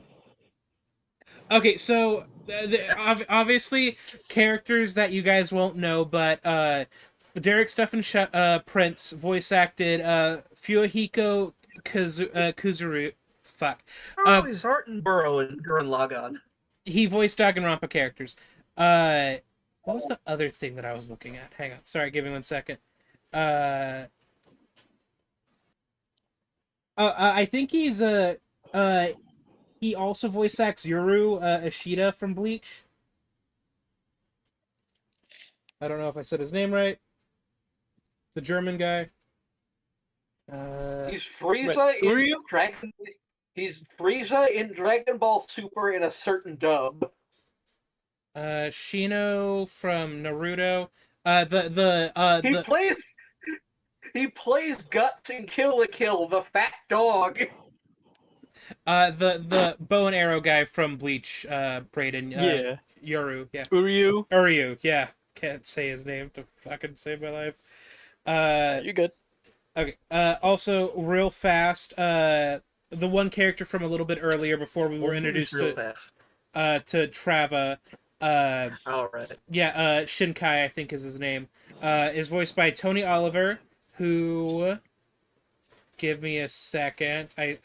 Who voice acts Arsene Lupin III and a lot of the Lupin III stuff that's coming out in this year. And then what was the other thing that surprised me? Give me 1 second to look. Co-producer of Power Rangers Zeo, Masked Rider, and VR Troopers. Wow. Okay. Oh, Brayden, he's Lancer from Fate Stay Unlimited Blade Works. Oh, hell yeah. And then Trava doesn't have an English voice actor. Trava's not voiced by that one guy we were talking about. Sam Riegel. Yeah, this is voiced by somebody named Joey Morris. Yeah. Who doesn't even have a page on TV Tropes. Yeah. I saw him like on IMDb. This and a different like anime movie were the only two voice accolades that he had. So Trava's getting his ass beat by Little Dazina, and Little Dazina's basically crying and sobbing and saying, "Trava, how could you do this to me? You betrayed the army, damn it!" So he's basically just beating the ever-living shit out of him for having left what was apparently Robo-World's army. Let's see. Getting shit kicked out of him, just fluids flying everywhere. I do like flying fluids. It's also... I guess that wasn't it. Damn it! How could you do this to me? How could you betray the army? Winded up, kicking him, and this is a scene I really want to focus on because Lil Dazina kicks Trava through the entrance waterfall of Oasis. I guess I didn't get all the frames, but Trava hits the waterfall, bumps into this huge guy, then falls back forward through the waterfall, and the waterfall reforms around the entrance because it's just one of those little details. That's the Oasis sign from the other side. And from outside comes this incredibly tall man who has his own theme music. This is Machine Head Tetsujin. Tetsujin means like Iron Man, basically. Oh god. Machine Head also being a heavy metal band. See this guy As is Iron Michael Man. McConaughey. It's Michael McConaughey. No way. He does the grunts for Berserker and Fate Stay Night. If you're familiar with Mar, he's Babo from Mar. Hang on, He did a couple of voices. He did a couple of voices for some side Autobots in Transformers: Robots in Disguise 2001. Oh, he's the He's got a really deep modulated voice. he's the Shark Man from Naruto. Kisame Hoshigaki. Kisame. Kissing me. That was your favorite character, kissing me. Fuck off. He's just got this big blocky head, and so he walks into Oasis, and everybody's. When he walks in, he has his own theme. He's got his own theme music, or his machine head, and everybody's surprised to see him. And while everybody's gawking at him, you notice Sonoshi waves to him, but that's all you see of that. And like this man is mostly machine, and little Desuna gets in his way. He calls him trash and tells him to move. Little Desuna's like, "You can't order me around, you big bully. You're just telling me what to do." Machine Head's like, "Okay, fine. If you're gonna cry about it, I'll just walk around." "You can't do that to me." And so he like tries to kick the shit out of him, and doesn't do a damn thing. And before Machine Head can retaliate, suddenly the entire restaurant's lit up. This is like a split second frame where you see like all the background staff and the people in the store. The ugly ass manager. But all the lights start flooding in, and all of the aquarium glass gets shattered and floods the entire place. And JP's quick enough to get Sonoshi up onto the table and out of the way. Because, and this is the Oasis from the outside, where you see like a stupid amount of water coming out of this place. Because Robo-World's forces are here, and they're basically here to pick up little Desuna. Because he was supposed As to be they're on pointing duty. guns at everybody. It's like Colonel Volton's here to pick him up. It's like, who gave you permission to come out here? And little Daisy was like, "Commander Volton, sir," and then gets his fucking face punched in like a fucking tin can. And that knocked out a bunch of his teeth, and his teeth are fucking embedded in Colonel Volton, and he just spends some time picking his teeth out of his fucking knuckles as Machine Head gets up from the rubble, and he and Machine Head have this dialogue, being like, "You're not supposed to be here," and the Colonel's like, "I heard you. I can go wherever I want." And Machine Head, we won't tolerate this type of harassment in Redline. There's a scene where Colonel Ton pulls out a cigar and just bites the end off and spits it out and has his subordinate light it. And JP butts in and says, "Hey, you're blocking all the entrances and you're stinking up the joint with that cheap cigar." Was this the point where I said I should call him, and Chris was like, "What does that have to pertain with anything that's going on?" That's the part where the Colonel's like, that's tough talk for a man with 6 guns pointed at his head." And then JP's like, "Yeah, we had a few more than we might have," and then he gets butted in the back of the head. Oh yeah, that's it. And I will note that when he talks about the cheap cigar, Volton takes like a puff or two of that cigar and just throws it away. Well, yeah, those things kill you, you know? It took a couple, Robo-World still... a couple puffs. Was like, "Oh, this is a shitty cigar." I feel like Avery does that all the time when he smokes. He just inhales a really long time, like the cigars for Pinocchio, until he turns green. They be poking on my nose. Avery only started smoking a year ago, but he smokes constantly. I started smoking at 19. What do you want? That was 10 years ago. Wow, I can't believe you're 20 years old. Baby man. Baby man. man. I just want to be a baby. No, you shut the fuck. Yeah, so he gets cracked over the head, and they basically leave. They got the guy they came for. Oh yeah. Leaves on the hover motorcycle, and takes Sonoshi home.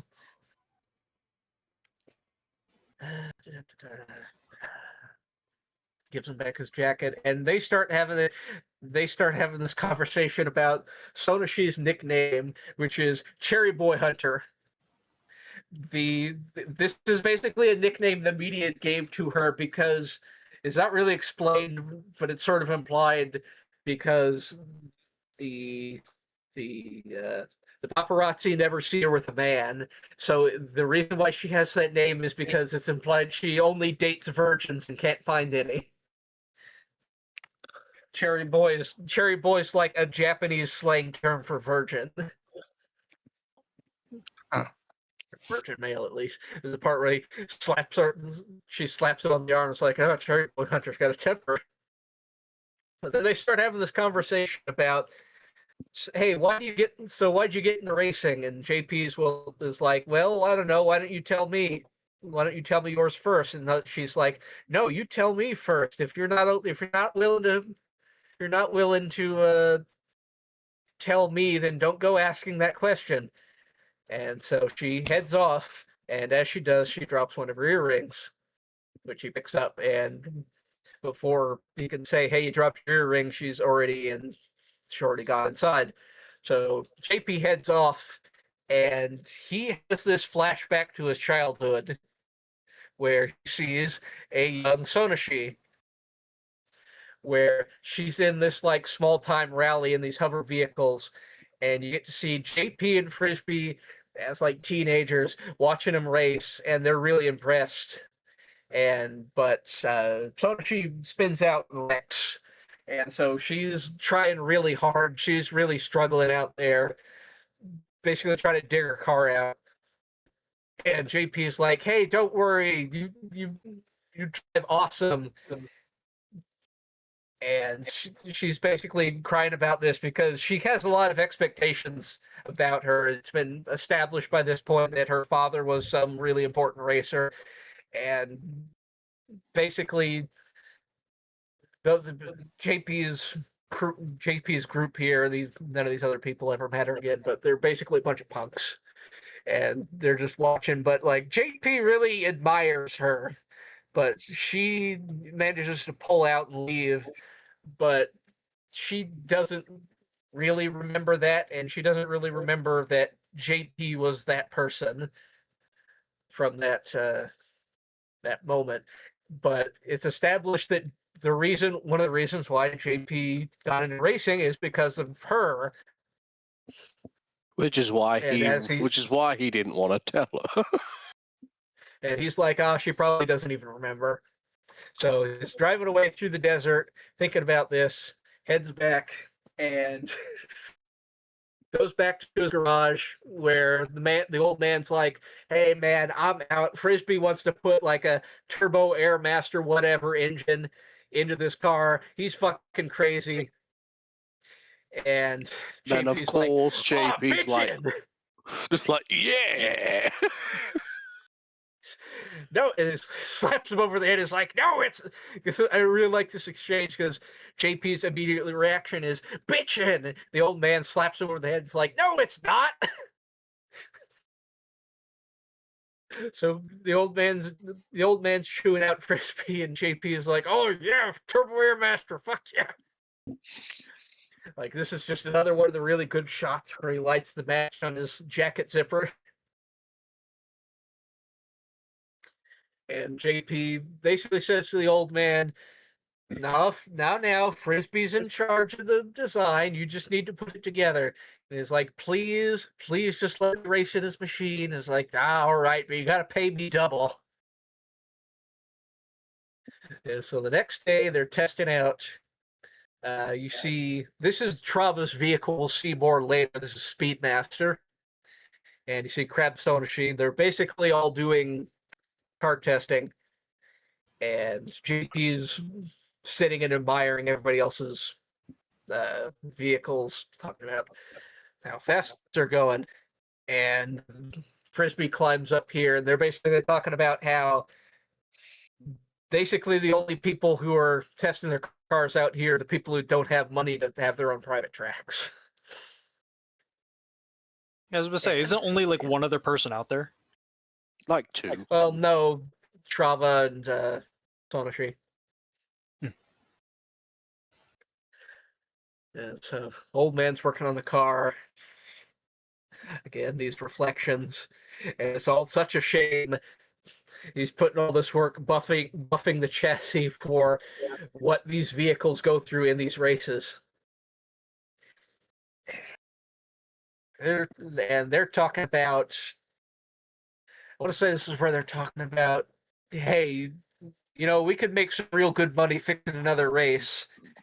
And, JP just wants to win in a race and not have to deal with the mafia.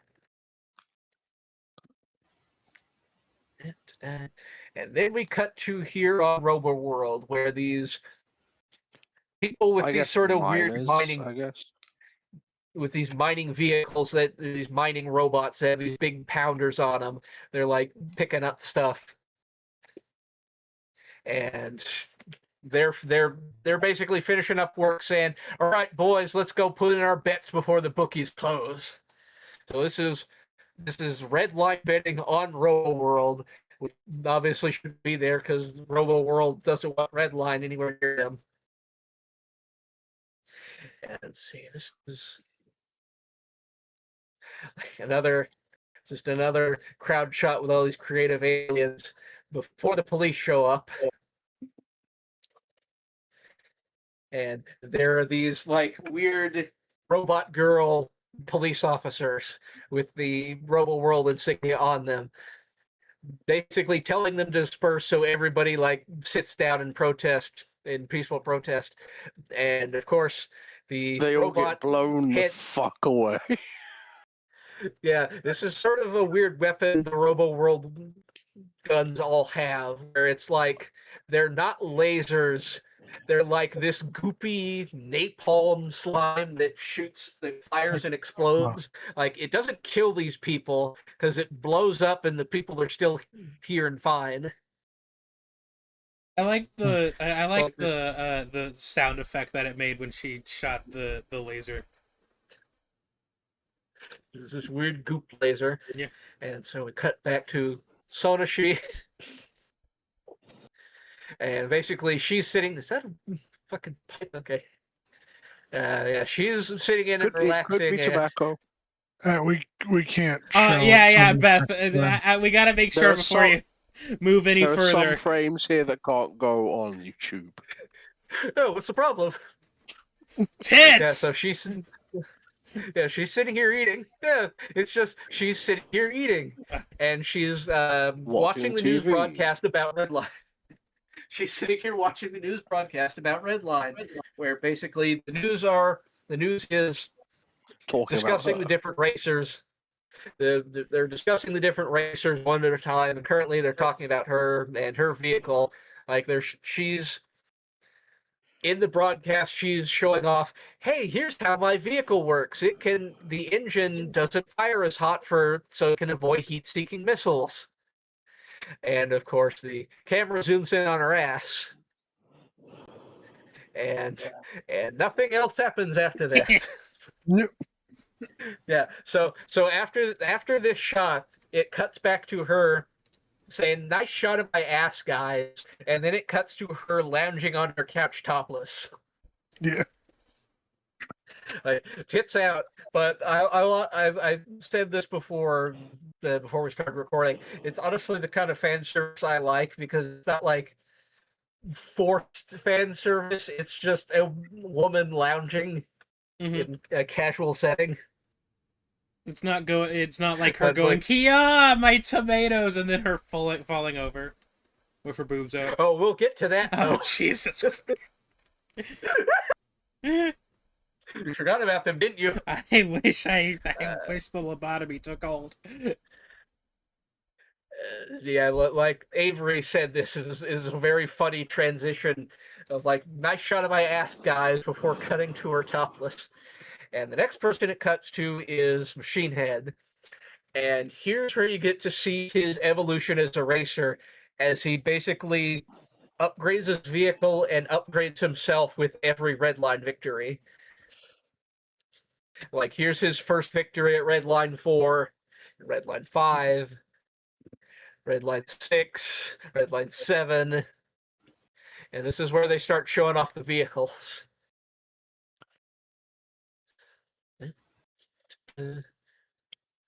Just...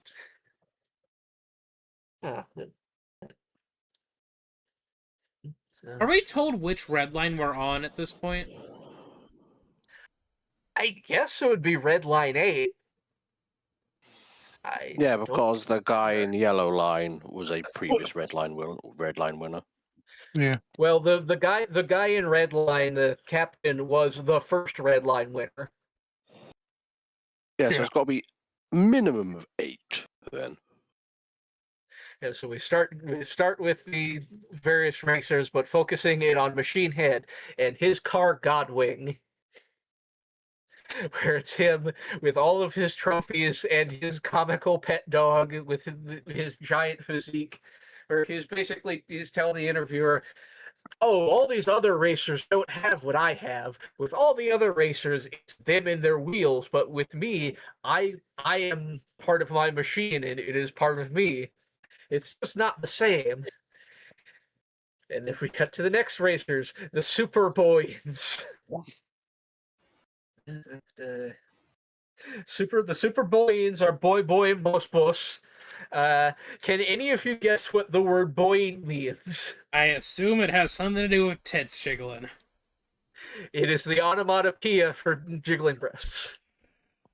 So these two are also from Planet Supergrass. They're hit pop stars. They've got a song. They're also from, like I said, the Magical Girl planet. Yeah, they're from Planet Supergrass. This is the planet. This is the princess of Planet Supergrass, Princess Supergrass. So it was mentioned in the film that, like, as part of the race, they were going to abstain from using their magic. I wanted to see them use their magic. They do. Well, they use their magic a few times. They use it at least once. But Super Boyins drive Boeing car, and this is the one safe for work. This is the one safe for work frame I could get from their interview, where their legs are crossed and because their coats are open and they're not wearing anything under them. Oh, I didn't. I think I blocked that portion of the movie out of my head. Also because they cross and uncross their legs a lot. I also did not screen cap the part where they're making funny faces because they are a couple of bimbos. Like I have seen too many examples of people who jack off to that sort of stupid shit. Like, I cannot in good faith put that out in the world. But they have this song. They have this song out that they play called Zooming Gears that's on sale now. You can buy it right now. Right now? Right now. Right now. Right now. And it's probably one of the safe work frames from Sonashi watching this. Give me a second, I'm looking. Okay, so... Do you want me to start with what? Boy or Bos? What about it? They're voice actors. Okay, so Boy is voiced by Lauren Landa, who is going to be one of the voices for the player in Code Vein 2. She voices the female version of Robin from Fire Emblem. What else was I saying? Okay. She voices Sailor Neptune in, I believe, the newer version of Sailor Moon, like the crystal stuff, I believe. And this is just for me. She voices Rei Yozakara from Mission Yozakara Family. Never heard of it. It is. The plot of the story is that male best friend is friends with female best friend, but female best friend, her whole family is spies, and then female best friend's older brother is a siscon, and he tries to kill boy best friend, so they get married. Boy best friend and female friend. So he fucks up.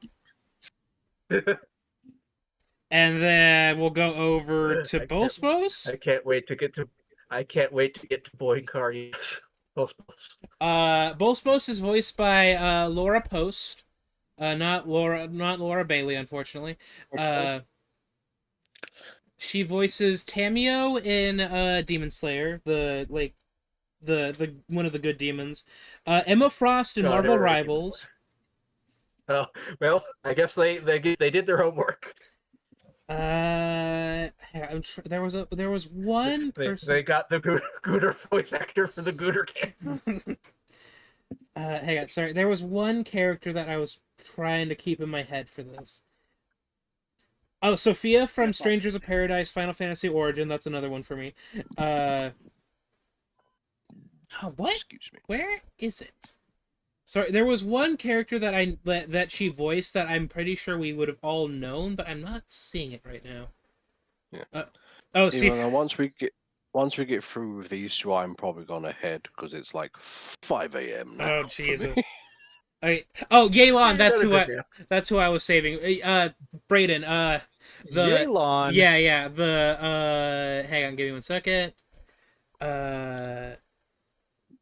The green one voices Yelan, yeah, from Genshin Impact. You know what, that makes sense. In this interview, they're talking about, here's how I break the ice at parties. I can make a lot of funny faces. Aren't I talented? As they're like screwing their faces up and sticking their own tongues up their nose and all sorts of weird shit. Rolling their eyes in weird directions, yeah. Now, the next one is Lynchman and Johnny Boya, which asks the important question: what if Beavis and Butthead were Batman and Robin? You know, and they drive the Lynch car. I was keeping my mouth shut about it, but you are right. And so they're these two bounty hunters who are also racers, and also have their like whole.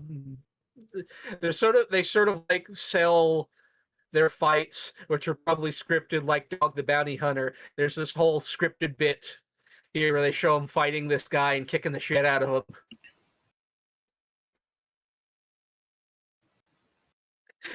It's just all of this for no reason. This is their car, the Lynch car. It's shaped like a giant beetle. Just some great fucking impact frames. Some incredible faces. Okay. Sorry, looking through Lynch. I'm sorry, go ahead. Best fights of Lynchman Volume 8, 9, whatever, on sale now. Lynch Movie Company. Yeah. But with that, I probably actually am going ahead. Oh, okay. Good. Damn it, you're not going to see the models of the cars. It's 5 a.m. I gotta sleep sometime, okay? He has to DM. But I would say, movie good, me like movie. Right, good night, everyone. So it cuts back. Yeah, Night. so yeah. Good night. Movie cuts back to the garage. They got the engine rigged up to a test car. Mm-hmm. He's shoots out, talking how great it is, and encounters Crab Sodashi on the way there. And he goes after Crab Sodashi because he's admiring how great Sodashi's driving. And in doing so, he wrecks the test car, as we see on the news. Womp womp. Where he spun out and again, in theme with the movie, was unharmed in the crash. But then it cuts back to another news segment where this is Gori-rider and Miki and Todoroki, two of the other racers. Mm-hmm. Let's see, what is his actual name? It's in here. I forgot to write it down. Okay. Gori-rider has an actual name. That's not his actual name. I just forgot to write it down. He's a cop who's corrupt. Yeah, he's the guerrilla cop, most corrupt cop on the force, and he has a history with these two because these two are former Blue Line champs, and they have this crazy ass car. Gori-rider drives his Gori tank. There's a part where he's roughing up the people interviewing him, and one of the other people asks, "Hey, is it true you're having an affair with? Is it true you're having an affair with one of the people in your thing?" And in the dub, it's established that it's like unprofessional to have interpersonal relations. In Japanese, it's because Gori-rider is married, so he's cheating on his wife with this woman. Oh my god! Miki and Todoroki. These are the two people who are explicitly human and from Earth. Miki is also voiced by Sam Riegel. Let's see, what was their car named? Also, as Beth is thinking about Semimaru. that, Gori-rider is voiced by Paul St. Peter. The only he voices Zemnis in Kingdom Hearts. Yeah, they drive this car called Semimaru, which is like this weird Swiss Army car. It is like a motorcycle with spider legs hanging off of it and all this crazy shit, so it can just bob and weave. These two are fucking crazy, and it cuts to their part in the interview where it's just them sitting quietly. One of them pulls out a banana and starts peeling it, and then like one of them it just goes to, "Gori, you motherfucker!" It bleeps out before it cuts to the swear.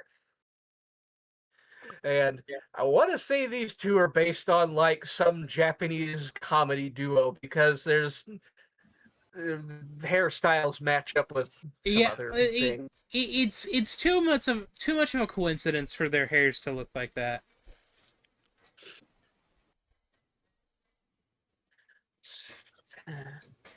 That isn't me being sarcastic or anything. That was me literally. Yeah. Oh, I don't like that frame.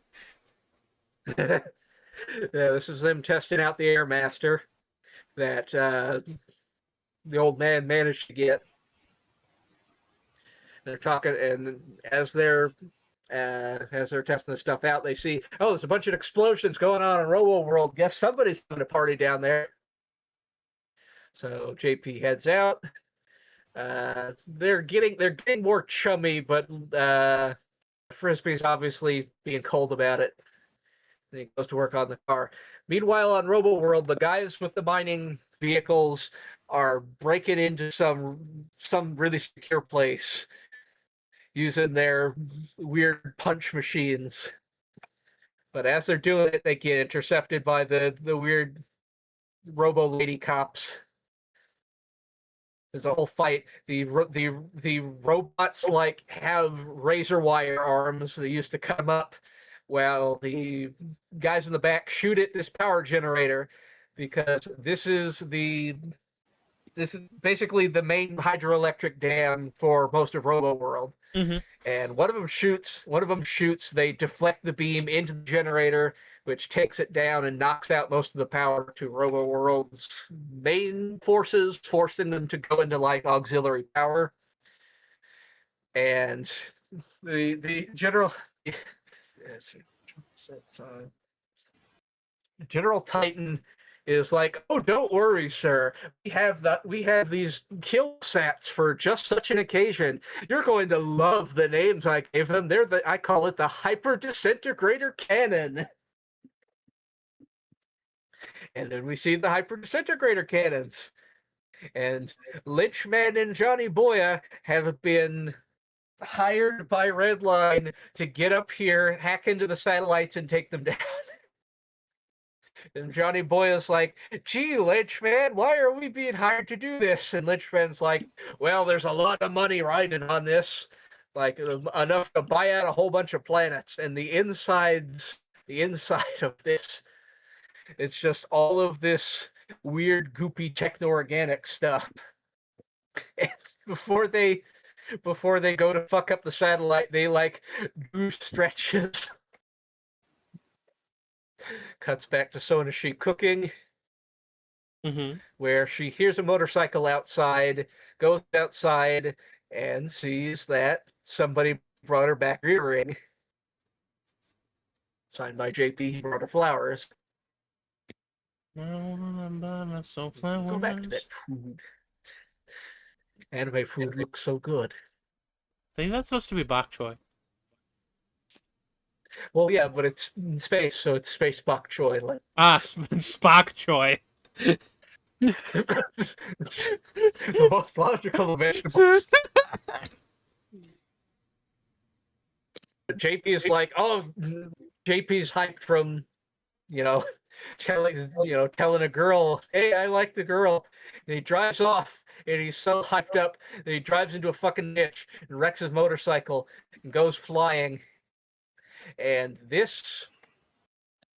motorcycle headlight basically cuts to all of these frames of JP's life flashing before his eyes, where it's a lot of him and Frisbee as kids. Like, here's him running on the beach. Here's him and Frisbee scuba diving here on these bicycles. Here getting the shit kicked out of them, which is a common theme of when they were kids, trying not to get their shit stolen. There's also a cut in here where it appears that, like, after that race where they first saw each other, Sonashi did have like an exchange where they met formally or something. And here's JP, Frisbee, and the old man souping up their first hot rod. Here's like them winning a race, and then here's Frisbee and JP getting in a fight for reasons we'll get into later. And here's the first Trans Am that's, at this point, Frisbee funded with mob money. And JP is still falling, but it's okay because he lands in a field of flowers, which would provide like less than an inch of cushioning. Highly toxic flowers. But when he looks up, he gets to just see the whole universe, and like, my God, it's all hand drawn. No, you see, this is actually just a real life photograph where someone ate a glitter bomb and just vomited, and then they just took a picture of it. Or you've done that before, right? On all my first dates, yeah. He drinks a cup of maple How many- juice and then just goes crazy. How many first dates have you had? What's today? First day. It has a lot of I first forgot. dates. Fuck! Never makes I forgot to. I just realized I forgot to post 1st of May on the 1st of May. Damn it! I've had 1st of May, outdoor fucking starts today. Have your favorite lady, just your favorite thing. let's see. I warm, let us stick out your big toe. From the day that I was born, I've had 10,950 first dates. 9,975, 600. Because, every day's a new date. Damn. How many second dates have you had? Don't worry about it. Aura has that disease from 50 First Dates where he's always losing. He has one day of memories like a goldfish. Sorry, Chris, what did you say? Moving on. But seeing this spectacular sight, lights of fire in JP's eyes, we get to see more delicious anime food. And more Spock She's choy. still watching. Yeah, she's still watching this, and on the news, this is basically her seeing her map. The news gets around to JP's entry, where turns out JP was involved in a lot of the news finds out that JP was involved in a lot of fixed races. We probably knew that already. Basically, he and Frisbee have been in prison for fixing races, and this is Sonoshi finding out about it. And back here, JP literally just walks off his motorcycle crash. Gets the motorcycle. Motorcycle shows up later, so the motorcycle wasn't damaged either. And now we cut to Robo World, where the remaining what forces Robo World has active are firing turrets at these supergrass jets here that start shooting. Not yet. They bring out Trans Am. This is the newly built Trans Am, interspersed with these supergrass jets deploying pink smoke, and this is the princess piloting them remotely with magic as they mark this whole stretch of Robo World, including the Robo World headquarters. With smoke, she leaves the remote thing, and basically all of this is going to be the finish line. Mm-hmm. And then we see the Redline mothership, which is another supergrass ship. Or the Super Boeings are getting ready, and this is the Boeing car. This is the first good shot you get of it. Symbolic of something. The racers are about to be dropped in, and JP is basically here wishing Sonoshi good luck, and she's trying to be distant because they have to be rivals now. It's a race. Also, she And found out about him fixing races. yeah.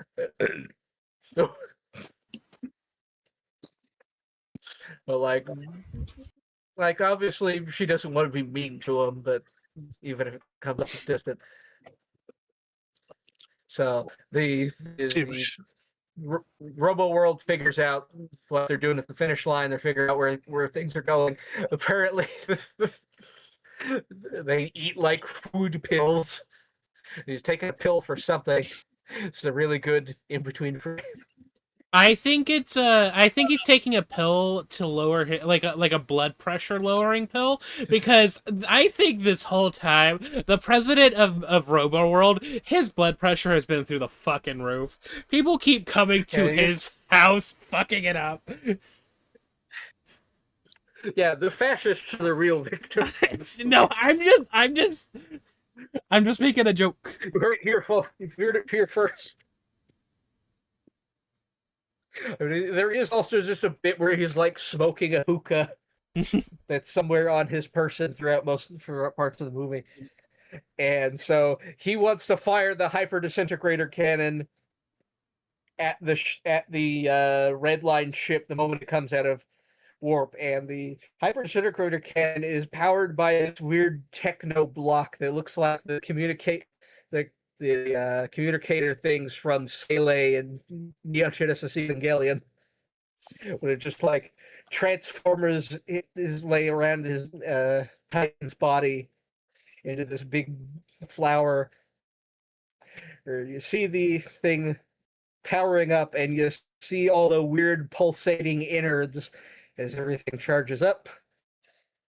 Mm-hmm. And then this is the part where the old man is like settling in the garage and like turning on the TV with his feet.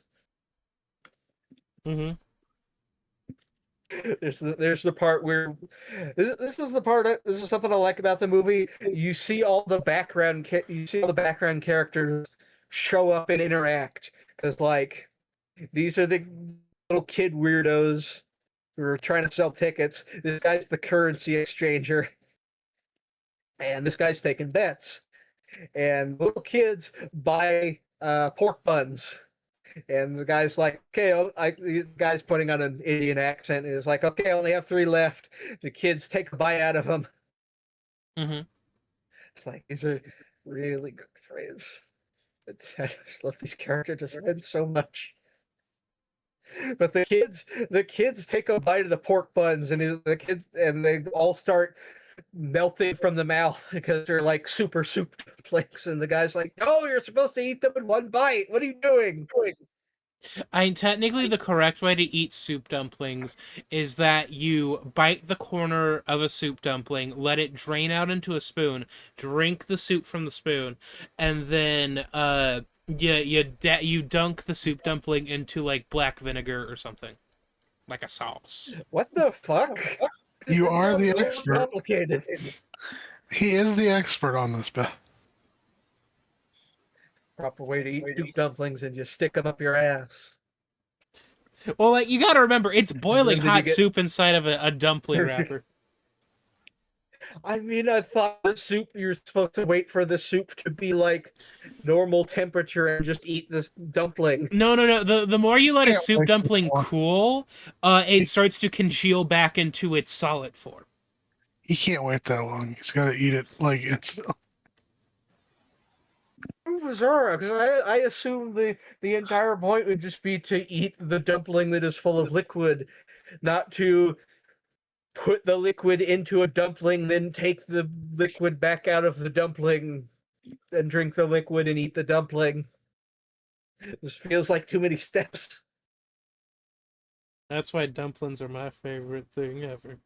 And again, here's the like weird volcano lady putting in her bets for JP because she just really likes JP. This is everybody getting into their cars. Mhm. Some great details. This is Todoroki and yeah, fuck me. Where's my phone? It's Miki and Todoroki, and Semimaru is just this incredibly weird thingamajig. It's like one of them has to be vaulted into the cockpit, the other has to like swoosh into this fucking orifice that has its own cockpit in here, and then they have to bolt the thing on. Just Lynchman and Johnny Boya. And this is where let's see, no. Where is it?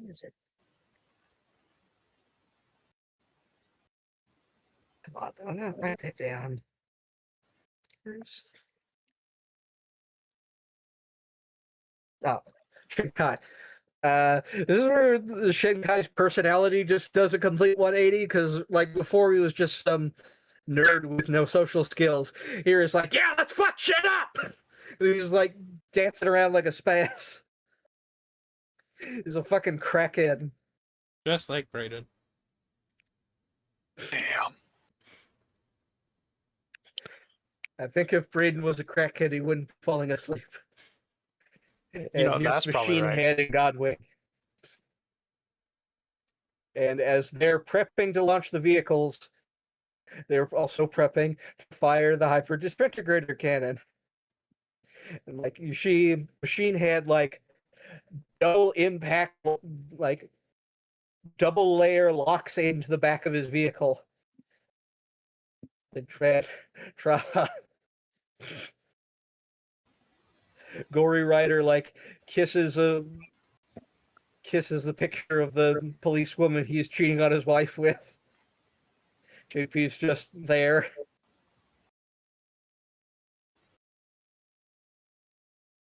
And then the Redline ship goes into warp through magic. And when it's here's the cat. Poor cat. When it pops back into reality, all right, they talk about there's a really good line read I don't remember the entire specifics of, where the president is like, oh, they're using the magic warping technology to get in our airspace, and he's like, what? They're going to use hypothetical technology that only exists in theory to violate our airspace, those vermin. I do remember that. The ship comes into warp. When they fire, nothing happens. because it was Lynchman, sabotage. Lynchman and Johnny Boy have fucked it up and graffitied it. So the Redline ship is able to get in and just airdrop all of the cars.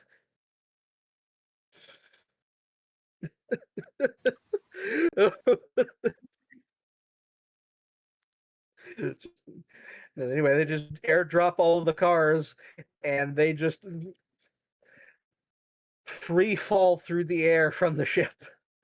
Like you didn't get a good shot of it before, but like here's your Speedmaster. This is Gori-rider's vehicle, Gori tank, and you don't really get a good shot in it of it. But it has all of these treads in the front, which it uses for like boring through solid objects and obstacles. Oh, Godwing. And then they start launching all the cameras. Here's another good crowd shot. I'm pretty sure this is Planet Supergrass. yeah, I'm pretty sure too. And we get our weird ass announcers. The small square man is Void Doe, and the old man is Minerva Harris, or whatever his name is, and he's a former Redline champ, which means he would have raced between Redlines 1 and 4, since we know who won all those other ones. Freaky bug-eyed weirdo, and the other guy's just kind of slow. Fun fact: the voice actor for Freaky Bug-Eyed Weirdo, Void Doe, is Spike Spencer, who I think voice acts Shinji from Evangelion. Huh. Yeah. I would not get that from how nasally this guy's voice is in this movie. I'll look through it completely. I do want to take a side, and I got this page open because when this movie was being showcased, there are physical models they made for all of the cars, and this is the first time, once the race starts, this is where you really get to see them, and oh god damn it, stupid fucking download shit, whatever. Let's see. So like here you have Crab Sonoshi, Trans Am, Godwing, Boeing Car, which I really want to focus. I'll come back to Boeing Car. Here's Speedmaster. That's Trava's car. This is the Cenimaru. Something Maru. Maru. Don't know what that name means. I know Maru means like partner or something. And there's a Robo World vehicle we'll see later. There's the Lynch car, which is just this giant beetle. And this is Gori Tank, which is just this huge thing covered in treads. And we're going back to Boeing car. I love this design so much.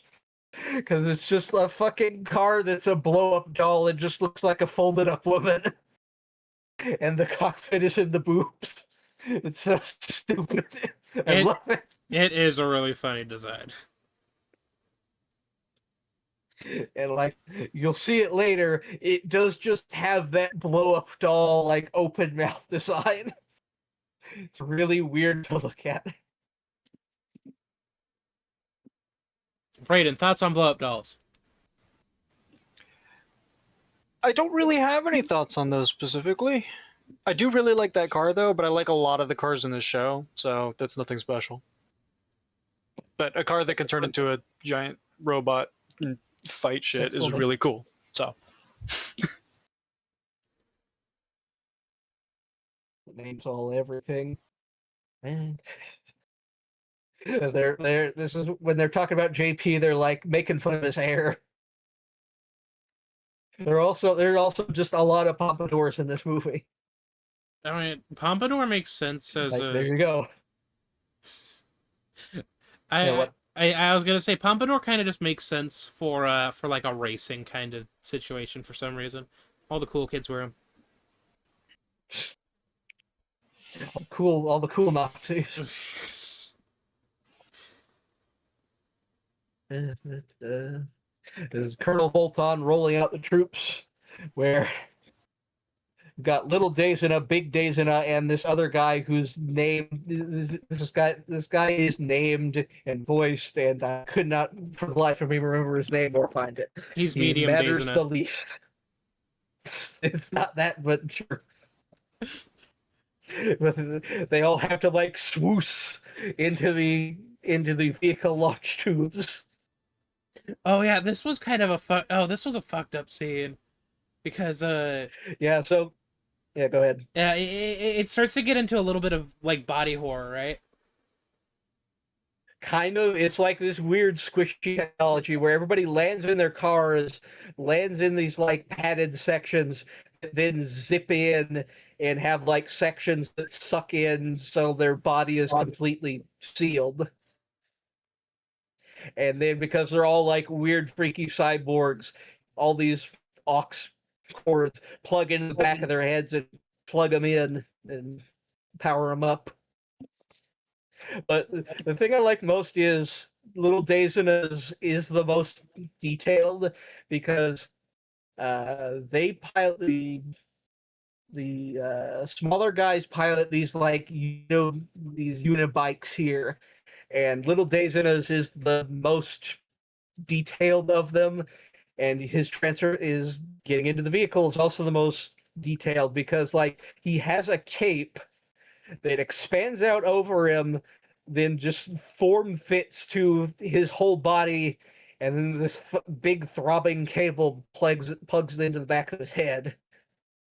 It's like such a cool design.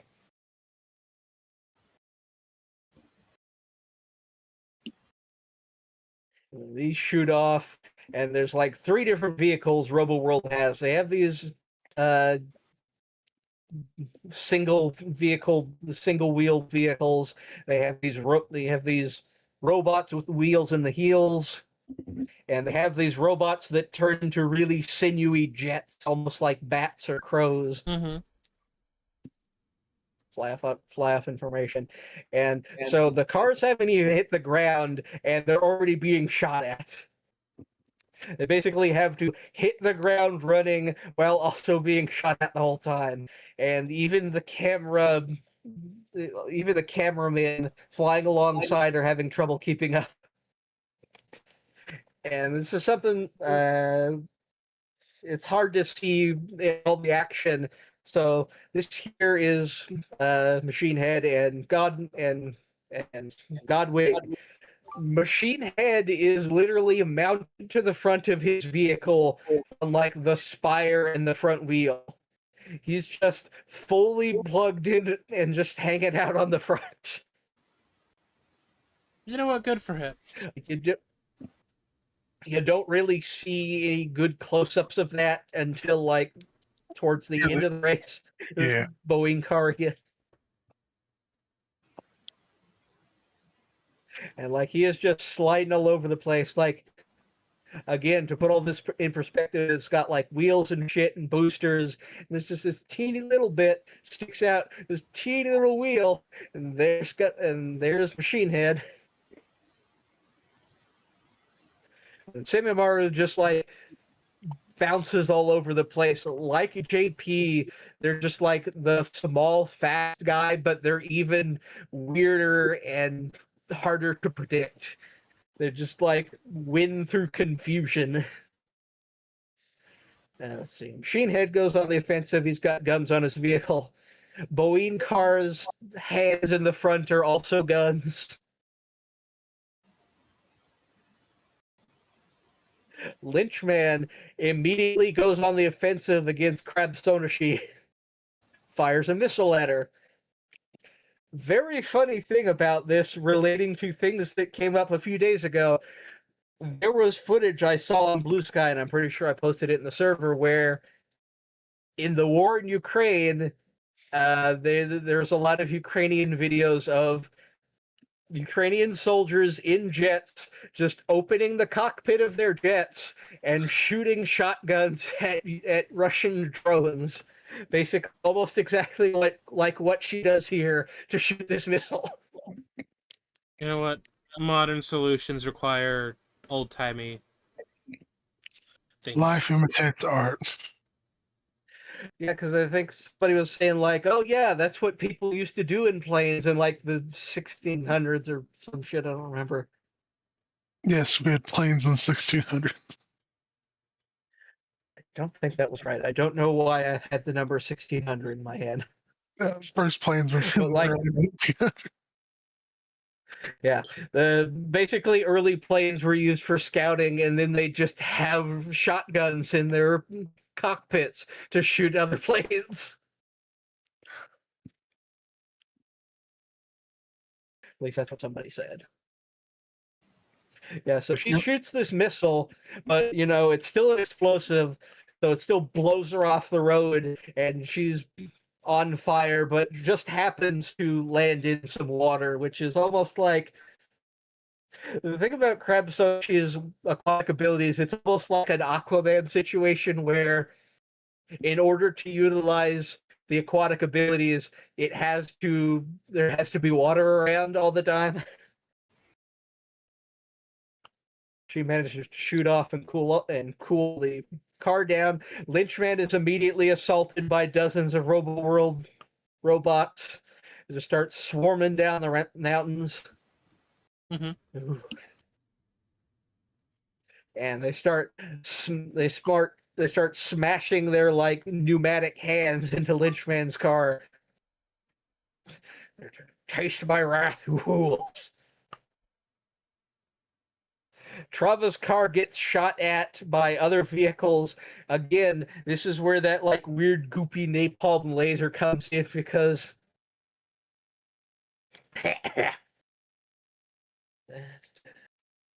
Shinkai's cockpit gets hit by this stuff. The cockpit burns off and also hits part of his head. He has to like retreat into the car as his head is on fire. And, another good in-between frame. This seems like the sort of person where you go, "Oh, I could fix him, Aura." Oh God, no, ew. He's not built I'm- like a fridge enough. Yeah, Machine You're Man. odd- you've been oddly been holding back on hitting on the male characters in this movie. I mean, I don't know what to tell you. All of my favorite male characters were back on Planet Dorothy. You know, the dogs. Got that dog in him. And by dog I mean dog. Jesus Christ. But yeah, it's kind of weird. I'm not really attracted to a lot of the characters in the show. I was honestly expecting you to hit on like the old man with the forearms because he's always sticking his ass and his feet out in shots. I mean, yeah. So this is the weird. I don't feel a reason to do it this time around because, like, yeah, I do find Gory Man and Machine Man and then the mechanic to be attractive, but I'm not gonna be barking at the mic about it for some reason. I just don't know why. You have too much respect for what is this piece of Yeah, art. yeah.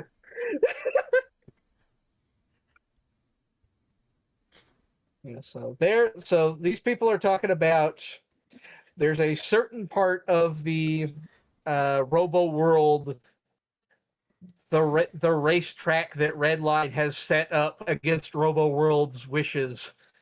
There's a certain place in here they probably bring up called Area 7X, Area X7.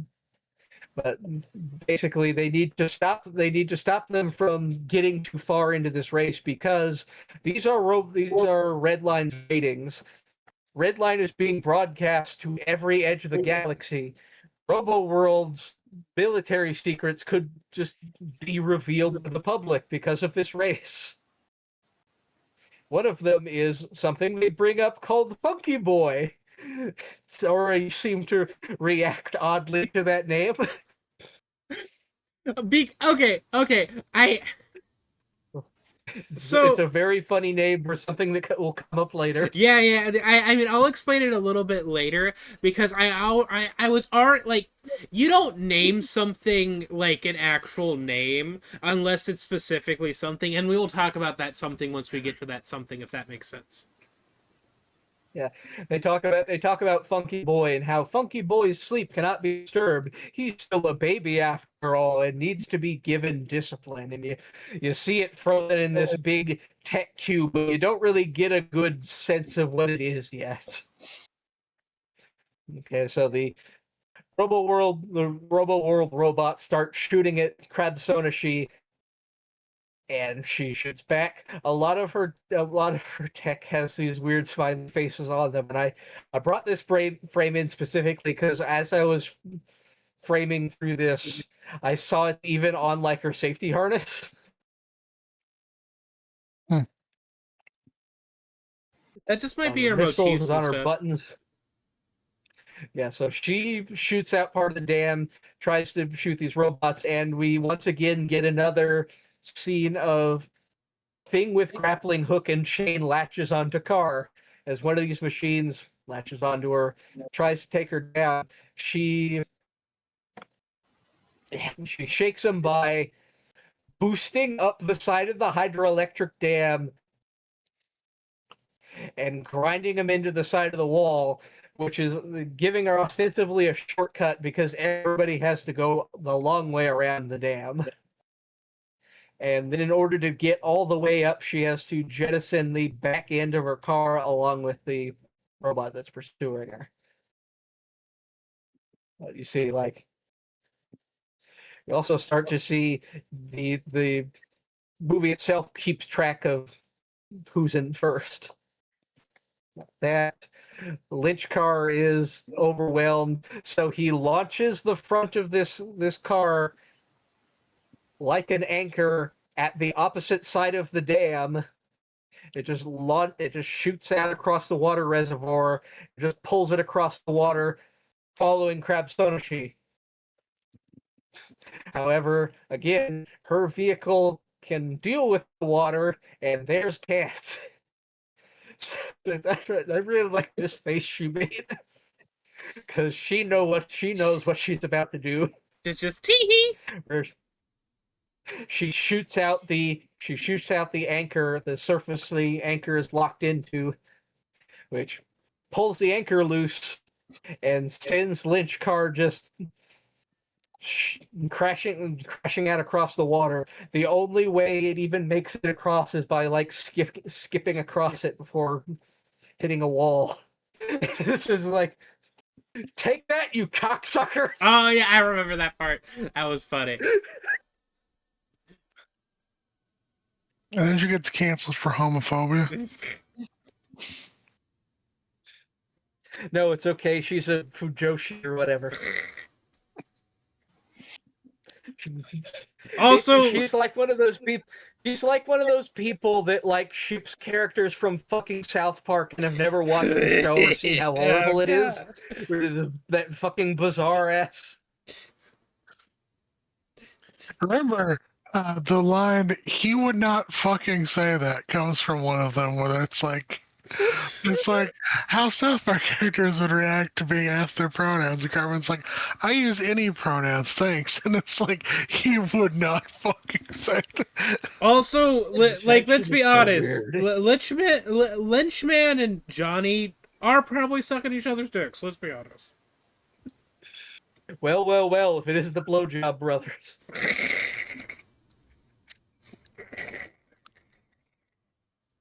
Sorry.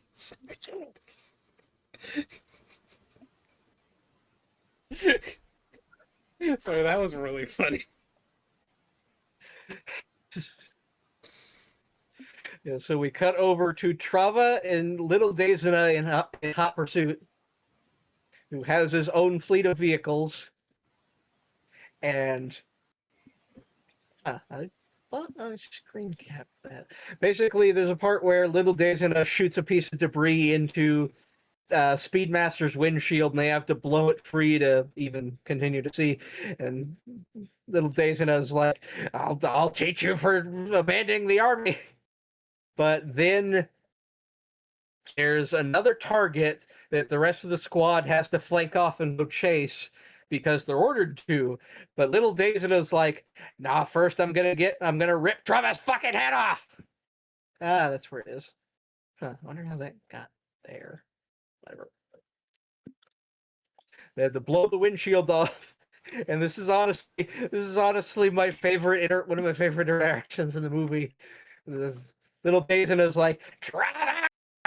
And Trava shouts back, come get me, you slimy piece of shit!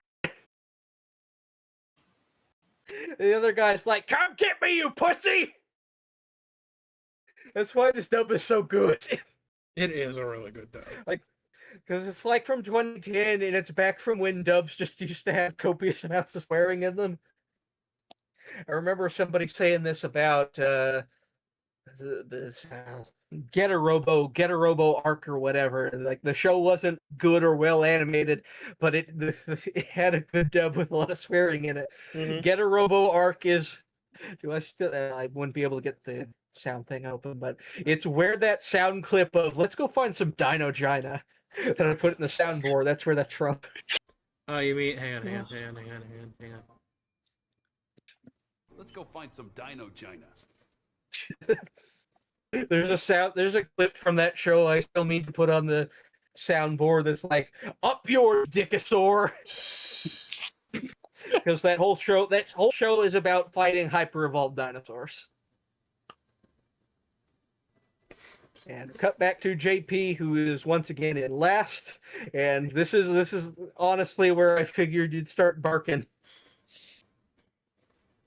Because the old man's watching on this really tiny TV set. And Frisbee once again with his two thumbs is giving JP information about how he should be doing it. It's like, come on, man, just use a nitro. Don't worry about it.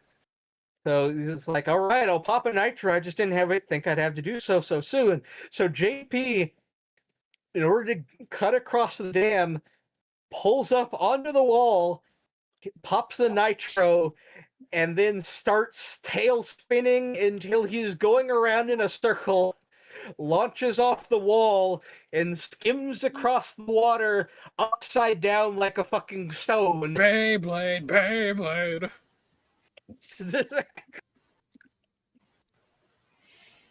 And then we cut to the mob boss and his swanky ass car who are watching the race.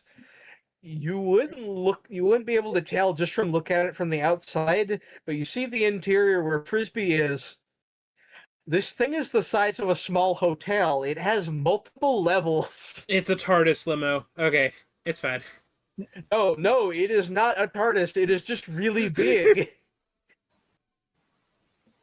Huge. It's just this big vehicle that's also just shaped like a space car. Mm-hmm. Yeah, so once again, Frisbee's gone back to the mob boss. They're prepping their same deal, except now the mob boss has these two hot women to administer his liquid cocaine to his gums. It's really weird. Just sticking her fingers all up in his gums. Titty on it. And he's also talking about this. He's also talking the whole time he's got these fingers in his mouth. Saying, hey, what if JP wants to win, huh, Frisbee? What's going to happen in that case? And once again, Frisbee's like, yeah, don't worry. He's not going to win. Because once again, there's a bomb.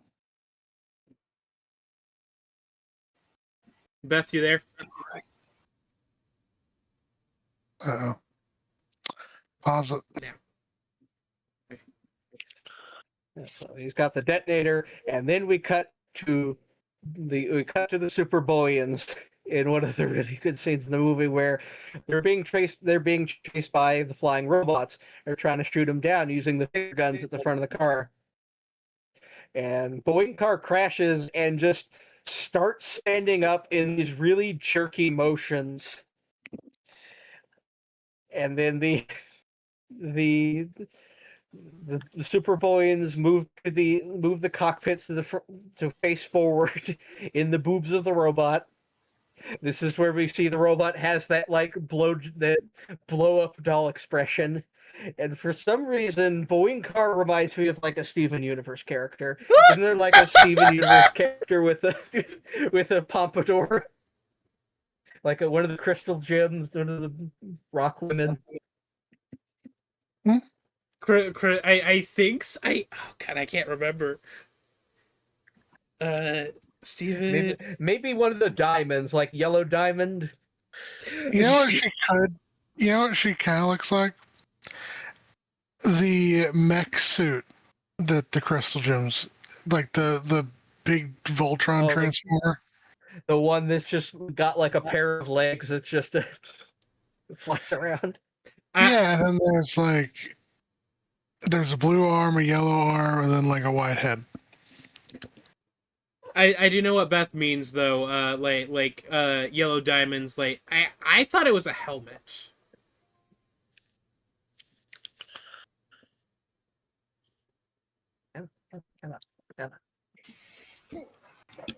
Tune in next time where we review every episode of Steven Universe. I'm kidding. No, I wouldn't put you guys. Where we smash or pass every crystal gem. Smash. We did. Oh wait, I guess me and Chris are. Yeah, you see it, right? Yeah, I do see it. I do see it. Just a little bit. Smash isn't a good word to use for crystal gems. Oh, something's getting smashed. And it's my pelvis. Hi.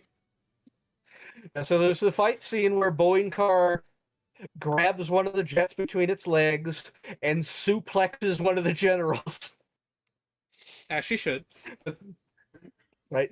There's Big Days-na getting suplexed. And this is the part where they use their magic to fight the robots, where they like use the magic and tickle one of the robots, and it just pulls the entire robot apart. See, I thought that's just a thing Boeing Car could do.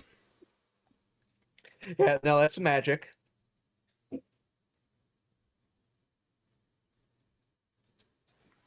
Well, what do you do when you believe in magic? we get Volton, you get Colonel Volton being like, "What the hell are you doing down there?" This is what I said about this voice actor getting to say some stupid lines. He calls the Superboyans, "Don't let those rejects from a porno get the better of you."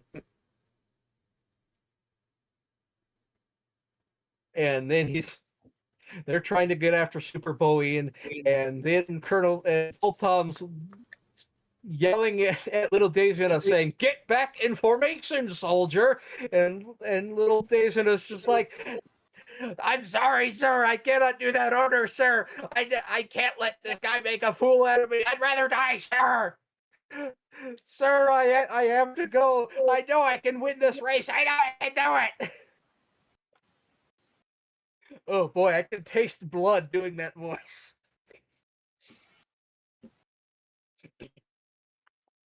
So Colonel Voltom says to all the remaining troops, "All right, every unit, move out." And all the other soldiers are like, "Oh, when you say that, do you mean every unit, or do you just mean like a couple?" "No, I mean everybody. Move out, God damn it!"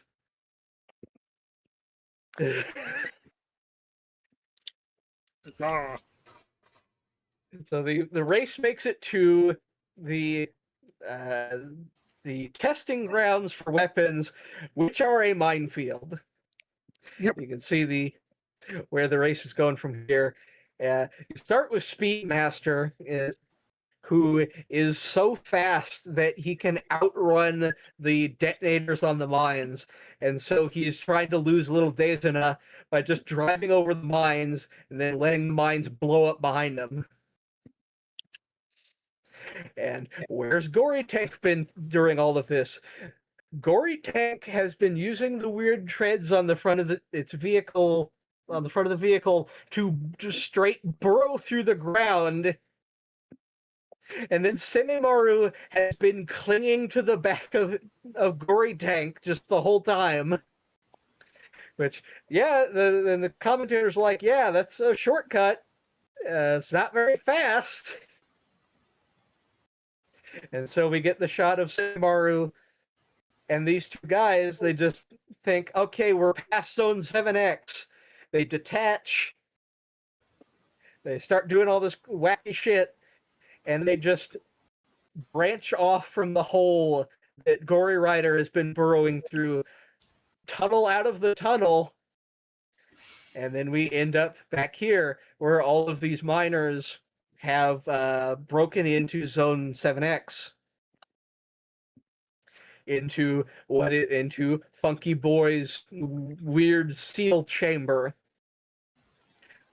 Well, Semimaru like burrows through the ground, and in just how wacky this fucking car is, they are pedaling to have all of the legs burrow through the ground. So it's just these two bros in their weird ass car going, "You the man, you the man, I know, I know, I know," as they're like pedaling and cramping until they shoot out of the ground and they actually end up in first. But they're also in the minefield. Shoot out of the ground, like, yeah, we made it. Ah, fuck! Minefield. I love this impact frame that I found. Oh my god, they've been deep fried memed. And then, of course, by the time they land, they get immediately overpassed. Like, the things about Trans Am is it has this fifth wheel in the front, and you actually get to see him use it a few times. Cut back to the. This is me when somebody pronounces a Pokemon name wrong. Like Fourglass? That's his name, right?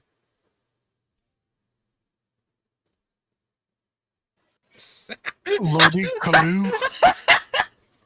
Sorry. Everybody knows Big Dick B. See you down there. Porkachu, is that a Pokemon? I'm gonna pork your I'm gonna pork your buns. Yeah, so they're all in a testing ground, and as the jets fly over, Robo World has brought in a carrier, so they can just free drop in as many vehicles and robots as they need to. And they just start swarming the racetrack. Just coming in from every cliff face. Speedmaster gets blown away. There's this scene here where Lynchman, you didn't see him get out of his car, but at some point he got out of his car to fight the robots as himself. And then starts running alongside it, meaning that Lynchman can just run as fast as his car. He's just running up alongside it. It's like, shit, Johnny Boy, you gotta pull closer. And Johnny Boy is like, oh, okay. Miki and Todoroki then pull out their thingamajig cannon. They call it the Thunderbolt, where the middle of the vehicle just sort of spins around here. This part here is like a chamber. Mm-hmm. Spins around, has this fucking vagina eyeball that shoots a fucking laser out of it. They missed the first shot, but they hit the second shot. I guess when they were mining, a detail I forgot to bring up is that the Semimaru has this dish on it that seems to serve no point, but like as they're coming up out of the tunnel, this sort of like liquid metal morphs, and the reason why it's there is to shield the top cockpit. Huh. This vehicle just does all this weird shit. Yeah, so they managed to get at least one hit with their Thunderbolt laser weapon before getting shot. Lynch car pops flares to get the like the flying robots that are amassing like crows or bats. These are like chess pieces that Robo World is using to like mark where all the racers are. They make a pleasant noise when they get toppled over. Blink.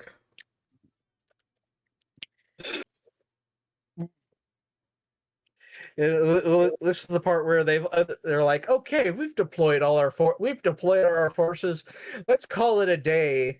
And that's what the president says. And the colonel's like, no, sir, we've come this far. We can't afford to give up now.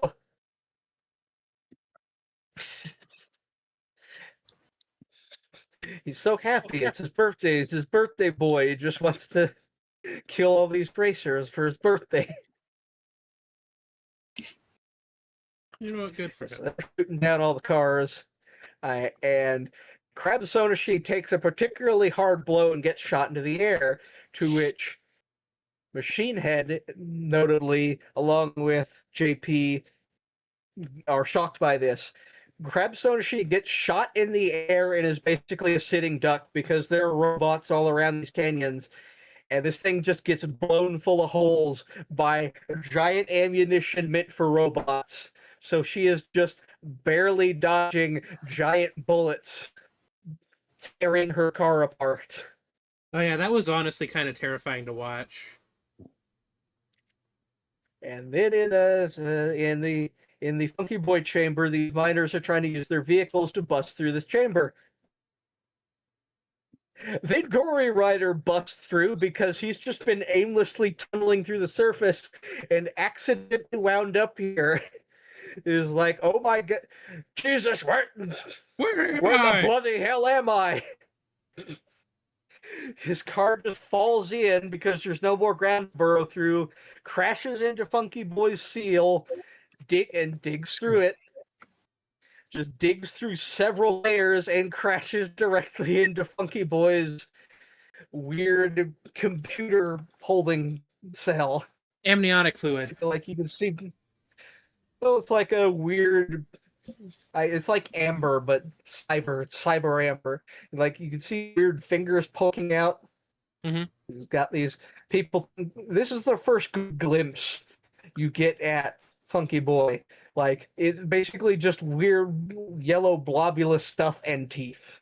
And Gori-rider's vehicle just crashed into it and cracked it, and it's fallen apart. And there's a weird bit here considering where Gori-rider's vehicle currently is, but we'll get to that in a minute. So JP stopped at one point, got out of his vehicle to pull Sonoshi out of her vehicle, and then a giant sinkhole opens up in the middle of the testing field because this is Zone 7X, and everybody's staring in awe as this weird yellow blob creature made of glowing energy that's hard to make out just sort of rises out of that sinkhole.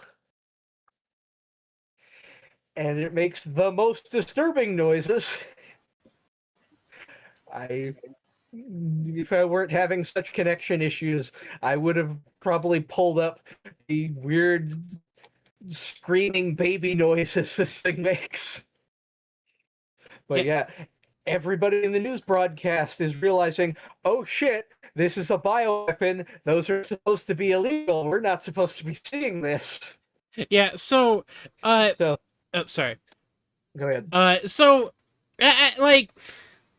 The reason why I was like, I'm sorry, it's named what? Like earlier, like when we were watching the movie, is because it's like, okay, this is either gonna be a bioweapon or it's gonna be a monster that they've been raising, and it's a bioweapon, and like people are always naming their bioweapons something weird, naming it that is such a thing of this period piece. That sounds like something they do in like a heavy metal magazine. But like this is its face. It looks like a giant glowing Super Saiyan tumor. And as it uses its energy weapon, its face just grows and glows purple, and this eye opens. This eye opens only when it uses its crazy ass super scream. So like opens its mouth and glows blue, and then it does fucking JoJo's Zaworld effects. It just blasts everything apart in delayed explosions just everywhere, because this thing probably has the mentality of a toddler, so it's just pissy and shooting at everything. Honestly, its face and stuff. I don't know if people are familiar with Metroid Fusion, but it kind of looks like a Project Nightmare from Metroid Fusion, just a little bit to me, for some reason. Yeah, it looks like a Metroid thing. And so the Robo World government is like, oh Christ, Funky Boy's out of control. But the hyper disintegrator cannon's back online, and we get to see what getting hit by Funky Boy's weird sonic explosion attack does in graphic detail, because Big Dazena gets fucking obliterated in graphic detail. No, no. And then there's Funky. Like he's dead. But here's I guess the spoils. Big Dazena is the only named character to fucking die in this movie.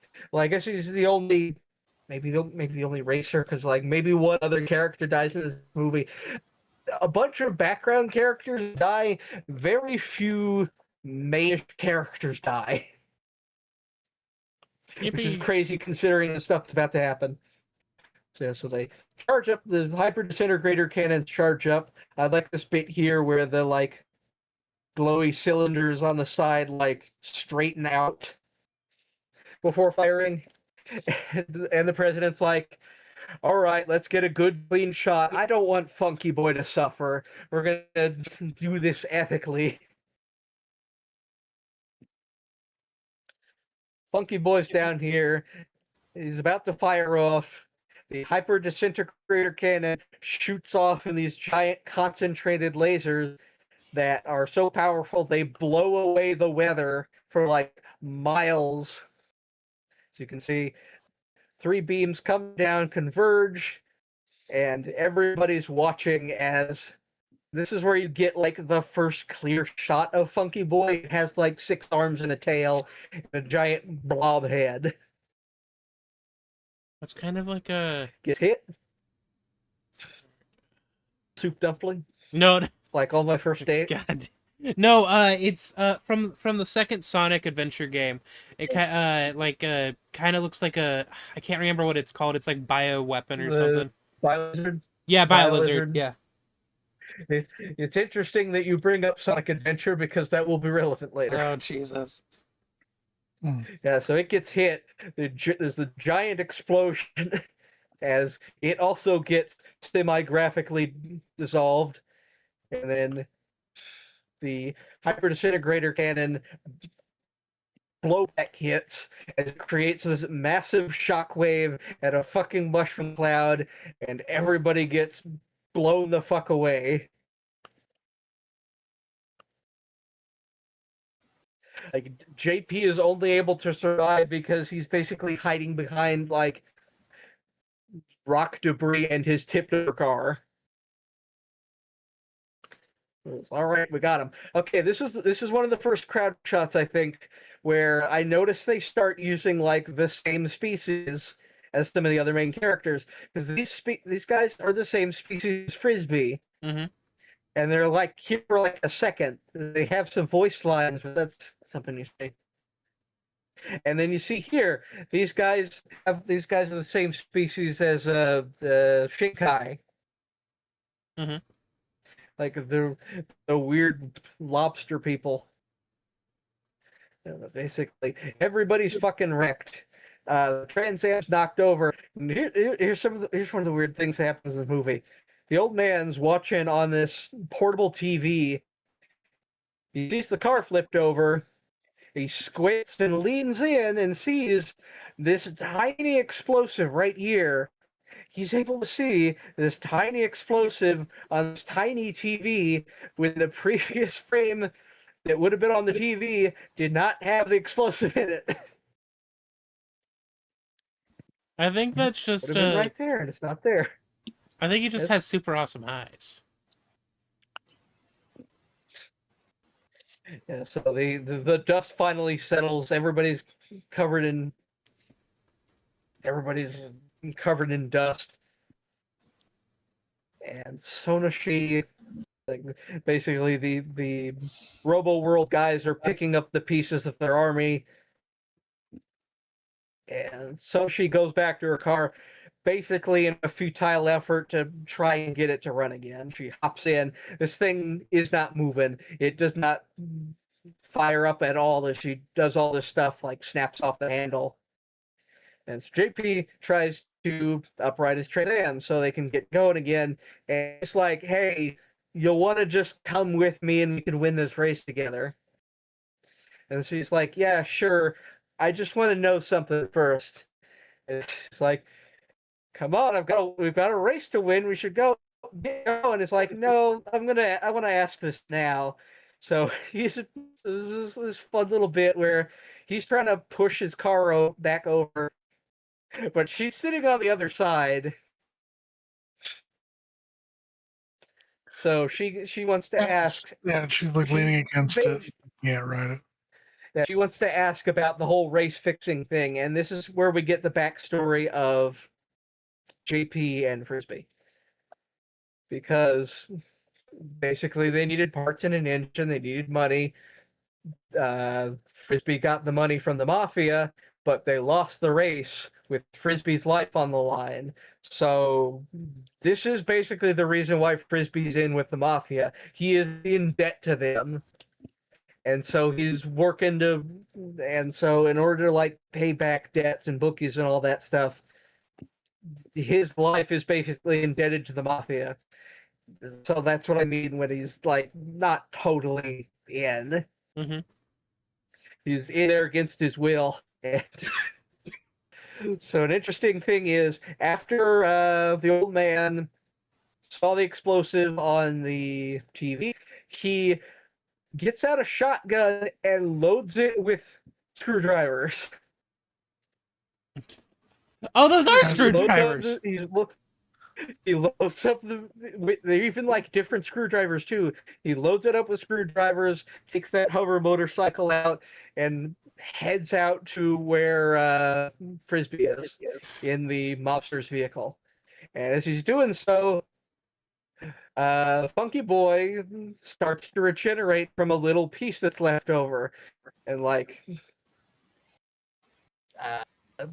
JP explains the whole race fixing thing and how he went to prison basically to cover his friend's ass, and that's a good enough explanation for Sodashi. So Sodashi stands up and is like, okay, we've got a race to win. And then JP is very easily able to upright his car because her sitting there was keeping him from uprighting his car somehow, which we're not the only person to make the observation of how the hell much does Sodashi weigh. Well, Sodashi has 2 tungsten balls for breast implants, so that's probably the reason. Her ass. I mentioned she's like 2B, where she's just like really heavy. Yeah, but we cut back to the impact crater of the big cannon where it has been glassed, and then Funky Boy starts regenerating and climbing up and screaming, and here we see the like wrecked Godhead, or Godwing. Mm-hmm. Fires off another shot. Starts. This is sort of the weird thing. You know how Gory Tank was down there in Funky Boy's chamber? This is the next place we see Gory Tank. One would assume that it just sort of got thrown to the surface when Funky Boy came up. There's just sort of a weird background continuity thing that doesn't hardly line up. Also, I'm pretty sure it looks like Semimaru here gets half blown up, but you know, it's fine later. So that happens. These two sustain a bunch of damage. And well, shit, Funky Boy just woke back up. Even Robo World didn't know it could regenerate. So uh, I guess Colonel Volton goes off to another chamber to get a second bioweapon that he's sort of like he's talking to the operators over here, being like, "So do you control it?" And they're like, "Yes, with your skill, you can control this."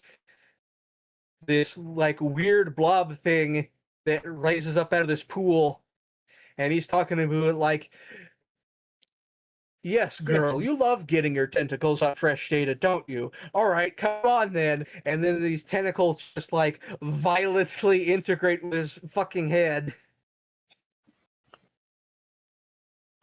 So we get this scene of like his internals integrating, like his eye and the bioweapon's eye, as they just all combine together. And Bolgar is about to be eviscerated by Funky Boy when the shot goes off, and then suddenly the shot is sucked back in as they bring in a second bioweapon. And this is why I mentioned Sonic Adventure, because this thing is just perfect chaos. Yeah, From Sonic Adventure. I see what you mean. Yeah, so they don't name this one in the movie. This second bioweapon that fights off against Funky Boy is called Beetle Girl. Really? Yes, that is the name given in like supplementary material. Huh. But like it's this big fuck off mouth, but also Juro Voltom's mouth is in the roof of this mouth and is talking the whole time. He's like giving orders as well. Something Oh Akira. yes, this feels incredible. I forget. So Did we it make starts the firing off shots. Did we make What? the Akira reference when Funky? I almost called him Burger when Funky Boy first appeared, or did we make the Akira reference when Beetle Girl appeared? Crazy hamburguesa. Yeah, so Little Girl starts shooting off at Funky Boy, and this is something I find interesting. The way Funky Boy, like, it's hard to tell because his outlines are so yellow and blooming, but he sort of like scampers away like a frightened animal as he's taking these shots. Yeah, so this is the racers start picking up the pieces to continue on with the race. This is part where Gori-rider deploys his police interceptor. Oh yeah, his Batman thing. His private, his personal custom vehicle. Mhm. And we get a cut back to Gori-rider's precinct with all his dudes. And the lady she's cheating on with. Sorry. And beer. Beer. This is probably the kaiju fight. Steg came back. The Steg left for a moment and came back to this. Yeah, and I was like, okay. Like this is the part where Voltom's like shouting at them. It's like, "What are you guys doing? The racers are still alive. Go get them!" They pick up their parts and Sonoshi hops into the Trans Am. They get going. They're such a cool couple. They're all cuddly. They shoot off. We get to see the front wheel get used again, and as they get back into the race, he pops another gold nitro, and they get to do the weird extendy go fast thing, like up here's his pompadour, the arms. They get to do it together. Now, There's nothing symbolic about any of this, I swear. you've heard of Yowie hands, and then something to do with Yuri. Now get Yowie ready. hair. Get ready for hentai arms. What? Because they're so long. I did find this bit funny because like Their faces are so close together that like her lips are almost touching his teeth without touching his lips. That's hot. Yeah, they rock it off. And they just shoot on up the raceway, and we get another scene of just impossible dexterity with this fucking car. So it just shoots up here in the back of Semimaru, and one of these interceptors goes to a straight 90 degrees and just goes up, up, up. Like 290-degree angles to shoot ahead towards the front of the pack, past Lynch car and Boyne car. And cut to the mob boss who's signing the check for Frisbee's services, paying double to ensure that this is going through. Like, he's going to lose, right, Frisbee? And Frisbee's like, oh, come on, man, just let him win. Just let him win. I want to see if he can win just once. Get more extending car. And they're pairing up the check, which is odd because he just sort of wads the check up. You could probably just unwad the check and use it again. But because Frisbee wants JP to win, the mob boss sends in his forcers to beat the shit out of Frisbee. Also, I find this guy funny for such a background character because he looks like a Lupin the Third. Yeah, that's what I wanted to. The shape of his face and beard. That's what I was gonna say. Like during the like when we were watching it, he looks like what's his face? There's Lupin, Goemon, the lady. Who's the long-haired one? The guy with the hat. Yeah. The guy with the hat. He sends his forces to beat the shit out of Frisbee, kick the shit out of him. The old man's rocketing. Oh, okay. Now this is a good indicator of size because there's this plateau here, a road going up to it. That's how big the mob guy's car is. It looks like a fucking house. Daisuke is the name of the Lupin the Third character. Daisuke? Daisuke. So, he continues to get the shit kicked out of him. Some really good faces. And then the old man launches up the side of the plateau, plows into the mob boss's place, and just hits the guy full force with his vehicle. So, he goes so hard that he shoots through the other side of the building vehicle and launches that guy out. Then the old man uses a shotgun that shoots screwdrivers. All three of the screwdrivers end up embedded in one guy's head, right there. The mob boss's bitches are like, okay, bye. The old man reloads and shoots again. The mob boss tries to block, and we see the screwdriver specifically shoot through his finger before hitting him in the head in a fucking fine red mist. And then his severed finger just sort of floats on down.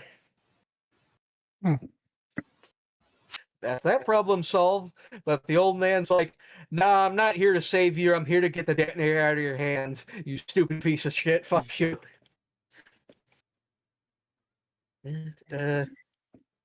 So now we get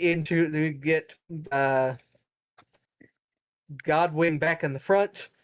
He is like practically driving at a 45-degree angle to try and block the lane and keep anybody else from getting out in front. Drop these side tires to kick up debris and kick debris into the other racers. This is a good face here. Blows a hole in the side of Lil Daizuna's pursuit vehicle. Mm-hmm. And then we get some cute scenes between Sonoshi and JP, where JP's struggling to get through all this debris, and she's like, well, the side's open. Here, just go, and grabs the fucking wheel like a crazy person, and then they start swerving around all this debris. and she slams his foot down on top of his foot to pedal to the metal even harder.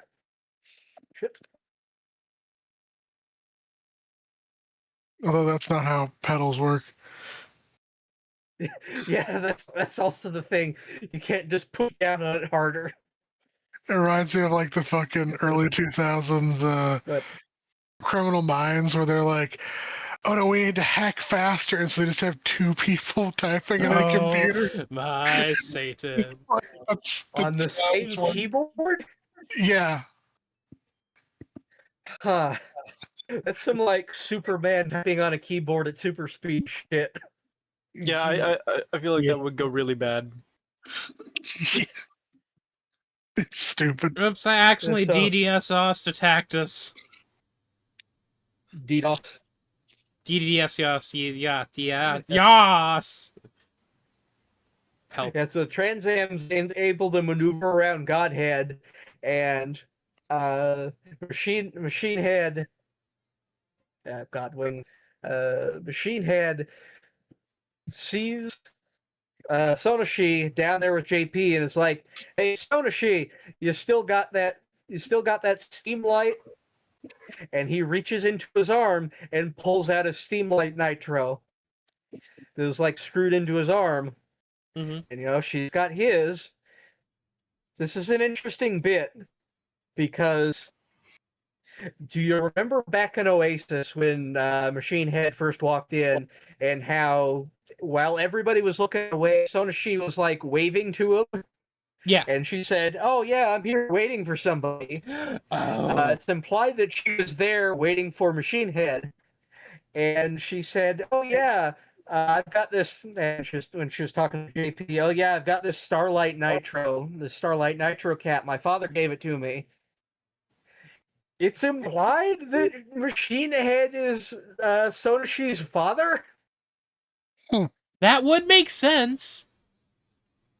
She That would make sense, but how does the lineage work in any of this with how Machine Head looks? artificial Even insemination. He was only very light, like even back when he was only very lightly modded.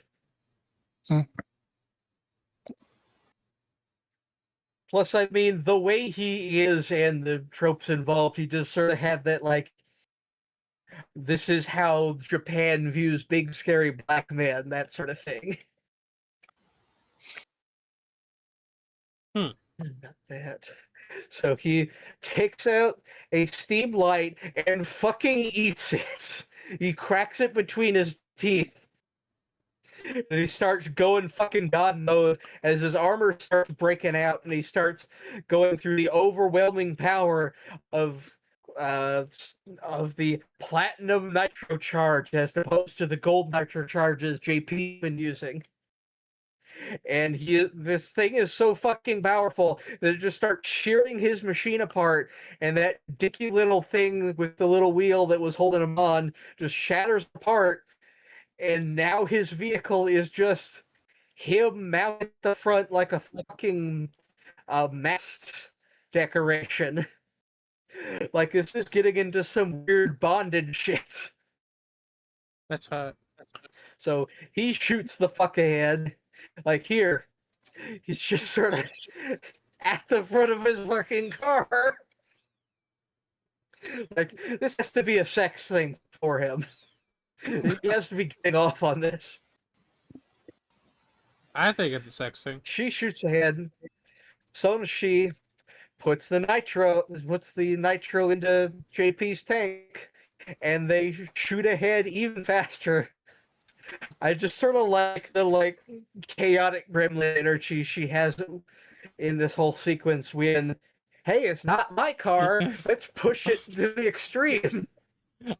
This screenshot gives when I tell Bay I'm only gonna put a pinky into his butthole, but I put a thumb in. I put my whole hand in there. Okay, moving on. So, I think for like an hour 4. POV, There's a lot to POV. go over. POV, the hot doctor gives you a prostate exam.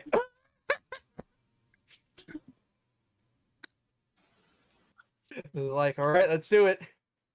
But before he can hit the nitro, Mitch car pulls up on his tail, fires the this horn anchor into the Trans Am, latches onto the side, and just rips the whole fucking frame off until it's just this. Which is weird to think about how these front wheels work. Through the power of love Well, and see- magic. That's at the point in time where I was thinking to myself, oh, okay, the new design with the engine is like, you put the old car design over the top of it, but it's not really the actual relevant mechanical parts of the car. It's just kind of for design's sake. Yeah, the car is basically a frame, and then this is the engine that goes under it. Yeah, the Where it's actual car basically is like like- this tricycle here. This like tri-motorcycle thingy.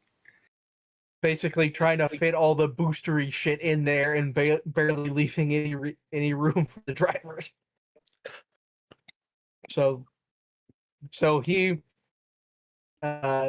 boosts to get ahead of Lynchman to keep Lynchman from getting him. They hit the Platinum Nitro.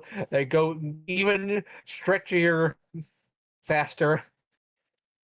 Going even And further it does this whole beyond. effect. It does this whole effect where it like replaces the black outlines with yellow and just like glowing shit. Oh my god, it's so good. They rocket down the straightaway with in a car that no longer has a canopy. They're just fully exposed. This is the more this race goes on, the more power of love this shit goes on, because they should so be dead by now. Everyone should be dead by now. And Multiple equivalents of nukes have gone off. Multiple equivalents of nukes will continue to go off. so back in the mob boss's giant car, they're watching the race. They're watching the race go off, and the old man has started drinking. And Frisbee's looking at this like, oh shit, he can't handle a platinum nitro charge. The fuck's he doing? He's shooting off. They're getting more and more fucked up faces from all this. So all the other racers in back start trying to pull ahead. Start going faster. Once again, Swiss Army, whatever the fuck, with Semimaru, because it starts this bug car fucking galloping like a horse.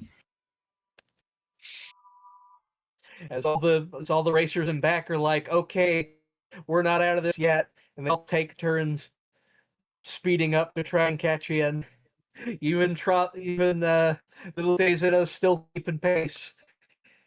And it cuts to one of the funniest moments where all the Robo World forces are still trying to keep up. Okay, not that part.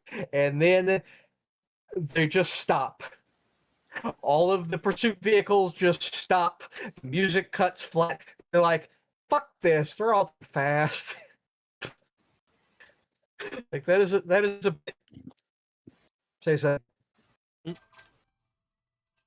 Say something. Something. Hello? Hello. Hi. Something. Okay. Yeah, this is a bit the movie does a few times where there's very intense pumping club music playing, and then it will just stop dead to do a bit, and then it'll cut back into it.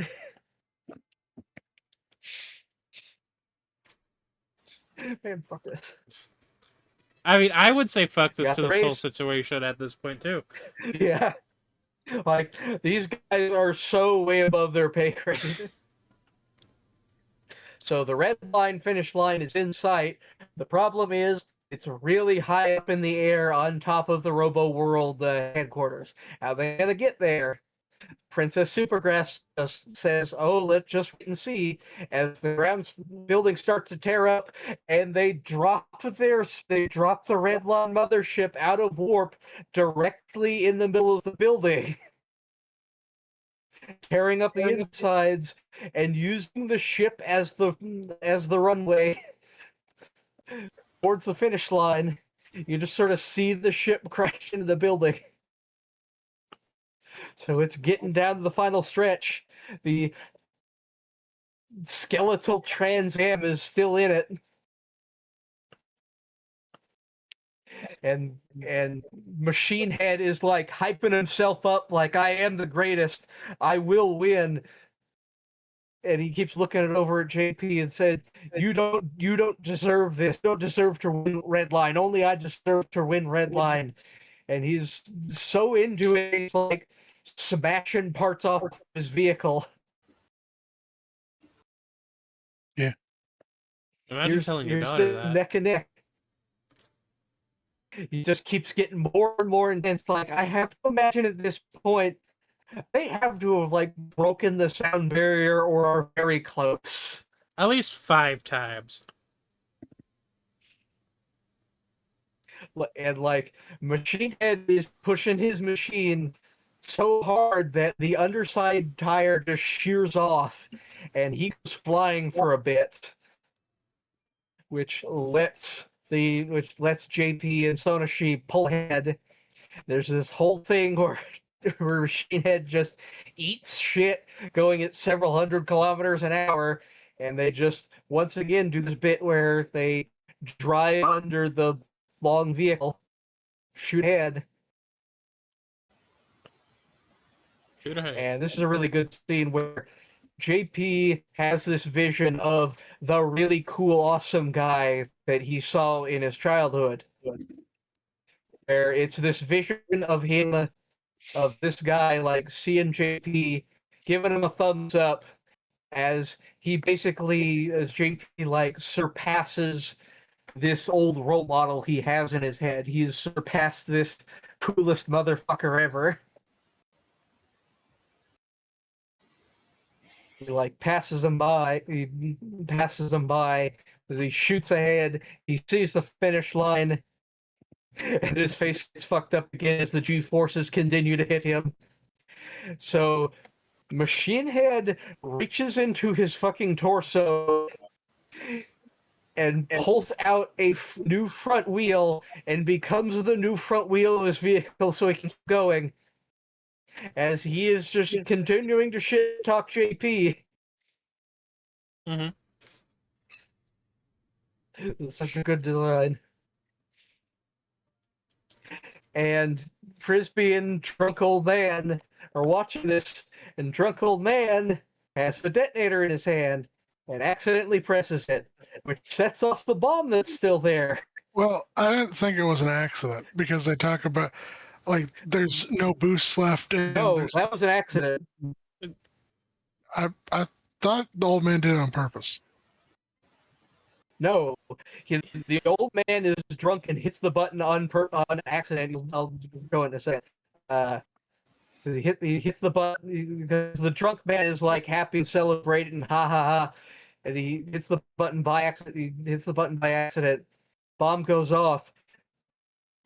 The engine fucking explodes and shoots into the air like a fucking bottle rocket.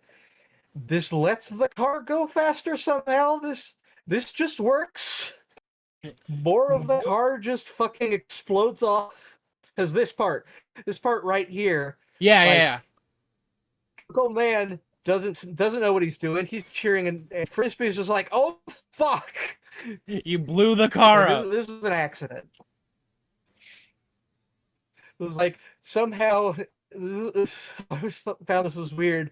The Super Platinum Nitro Starlight Charge is what they're already going off of. Somehow just blowing up the car makes it go even faster than that. So it's able to just shoot through the air, shearing off the front tire. This thing is basically just a cockpit and nothing else as it's catching up Godwing. So Machine Head removes the front tire he just sprouted and grows a pair of wings so that he can take flight and follow him up. Like, there's the wings he sprouts with his forearms so that he can get airborne to chase after them. And again, this just blowing up the car frame is able to keep up with the platinum nitro charge, which is especially weird because as they're coming up on the finish line, neck and neck, Red and blue. Machine Head reaches in and pulls out a second platinum nitro charge at the last second. What? Just, yeah, this is him doing it. He pulls out a second platinum nitro charge and eats it at the last second. And he shoots ahead, but then the car frame just sort of explodes even more to the point where it blows away the entire frame and it's just not a car anymore. And we get the splash page of everybody reacting to the craziest shit any of them have ever seen.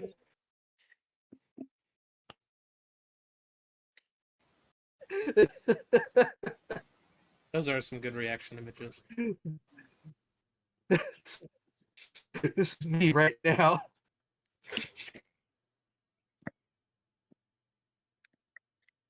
Right now, this is also me right now. Woo! And we even cut back to like all the people back at the betting stations. And this is the part I like to like we see all the other guys from the Oasis, including the manager, watching the hypest shit any of them have ever seen. Back to the and the car frame just fucking explodes. There's no more car frame. They shoot forward at super speed out of the fucking explosion. They just shoot out, and they're able to keep speed with like double platinum charge Godwing. They're literally neck and neck. It literally comes to a head, and JP wins with his fucking pompadour hitting the finish line first. Oh my god. And it like happens so fast you can almost barely comprehend. And everybody freaks the fuck out. As they cross the finish line with no car, they win because they cross the finish line. They're still going at super speed.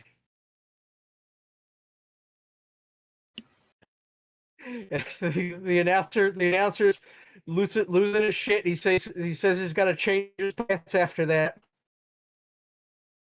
As again, the two of them are just flying through the air. Godhead slows down because he's still got a car. Everybody's freaking the fuck out. There's all these people. There are a few scenes in the movie where whenever they win, they launch all this really glittery confetti that makes the image sort of turn to mush. The image quality. Mm-hmm. We get another cut back here to the Oasis. Cut back to them. These two are still flying through the air. As everybody just sort of calms down after the sickest race in all of history.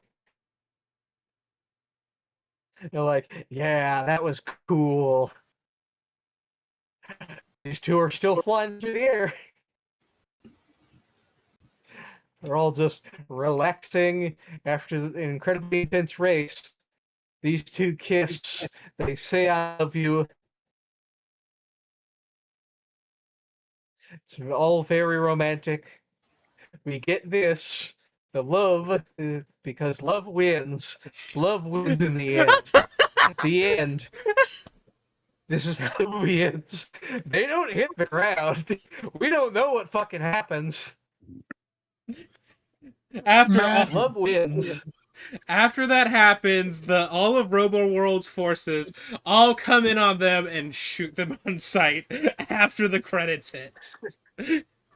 They don't need to be shot on sight. They're gonna hit the ground at like 1 billion miles an hour and turn into a smear. Yeah, well, the magic of the finish line lets them like Yeah. Tinkerbell down Also, to the ground. yeah, it was probably the finish line that it's up.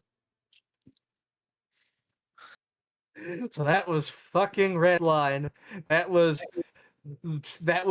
over. That was over 1,200 screenshots. This movie has like 10,000, 100,000 hand-drawn frames, and it's the hypest art film any of you ever seen. Go fucking watch it. I guess we probably should have watched it. Oh shit. Beth, come back to us.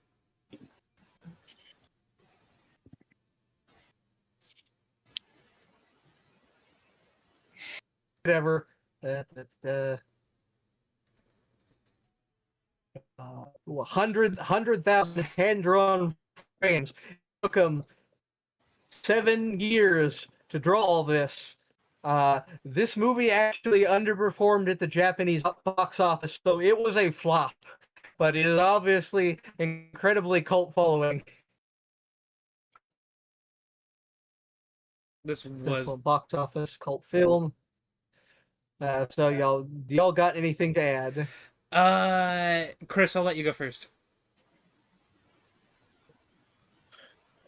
No, honestly, not really, because we've been doing this for like 3 hours. What did you think of the movie? It was good. Good. There is a lot of moments where it's like, oh, this is happening now, that you wouldn't necessarily expect. Like, there's not one, but 2 kaijus in this film. They're fucking awesome. There's magic, and it's like there's magic and magical fairy girls with like Tinkerbell craziness, and It is the rule of coolest rule of cool to ever cool. Brayden, do you have any thoughts or opinions? Thought it was a really good movie. I very much enjoyed it. Okay, cool. I'm gonna talk about my thing real fast. So Right. I think this is just me theorizing and maybe like like it's a fanfic or something. I think Redline, like the race itself, they do this on purpose every time. They like, get through the blue line, they get through the yellow line, and then for the red line, they're like, "Oh, we're going to have the red line race on this like really shitty inhospitable planet." And then it's all run by a bunch of fascists. Yeah, and the reason that they do this is so they can do government espionage stuff to essentially see what is going on with that planet, if that makes sense. This was just they even point this out. They even point that out in the movie. It's like if they do this, then all of Robo World's government secrets are going to be broadcast all across the galaxy because Robo World has evil, illegal bioweapons. apparently. They're not supposed to have it. Got anything else before I talk about the pilot? Nope. I'll be quick about this. Okay. Yeah, so in addition to Redline, there's also like the proof of concept 5-minute. It's like 5-minute pilot, which is basically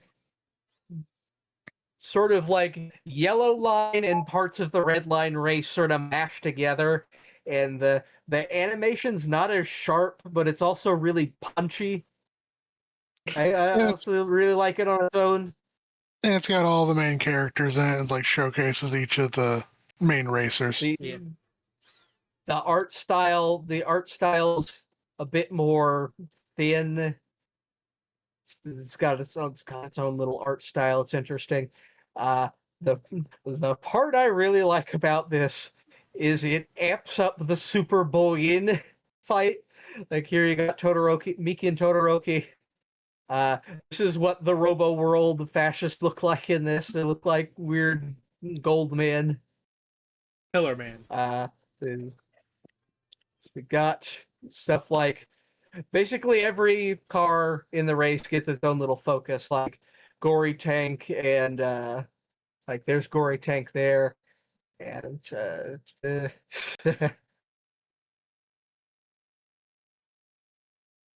He just shoots off the side, burrows through a mountain, and then we get to the Super Boeing fight, where you just get the scale of how fucking massive this car is. That's a big ass car. Honestly, kind of better than the main race itself. Like, it is just a really good piece of supplementary material, especially because like JP's sort of depicted differently here. He's sort of like calm and cool as he's flipping all these switches and doing all this pedal shit. He's not even phased as he's smoking while driving. He's the coolest motherfucker around. This car up here is one of the car robots that Robo World was using during the big race. And the interesting thing about them is here they have this like giant cartoon eye on the cockpit. Don't know if I can get a good screenshot of it due to YouTube snapping, but we get to the Super Boeing fight with one of these robots, where there we go. That's kind of better. Super Boeing gets into robot mode. It moves more fluidly than it does in the actual movie. That fucking face.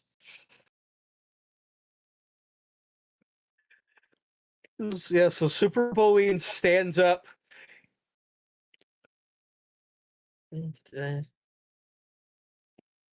Like in the movie, it moves all janky. Here, it moves more fluidly and is whipping around. This is a weird psychosexual thing. Just like all my first dates. But it really amps up the fight that was in the movie, and I honestly think it's better. Because they're around. They grab this guy, cut his robot in half using wheels. Oh, there's the depiction of the eye. Using the wheels, cut the top off the robot. There's a guy inside that starts shooting at him. And Boeing car just smashes his head into the dude, and you see his blood. Meaning, Super Boeing just gave this guy head. Okay. That was a me joke. Whips around. No, I feel like that's just some getting shit past the radar. Like Super Boeing, for all the stupid bimbo horny shit, is just really cool. The machine head Tetragen. His car flies more in this. And they do a lot of the shit from Yellow Line. They've got like the anchor stuff. Something I forgot to mention is that Trava and his partner, whose name I keep forgetting. Ryukit something. Trava and Shinkai are actually from another short film.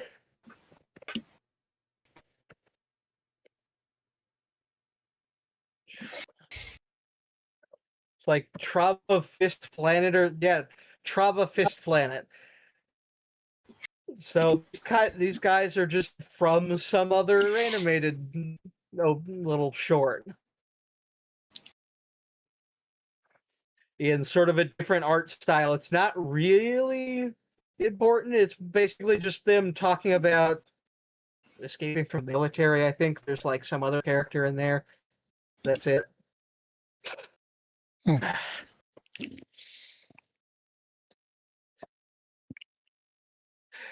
Finishing thoughts.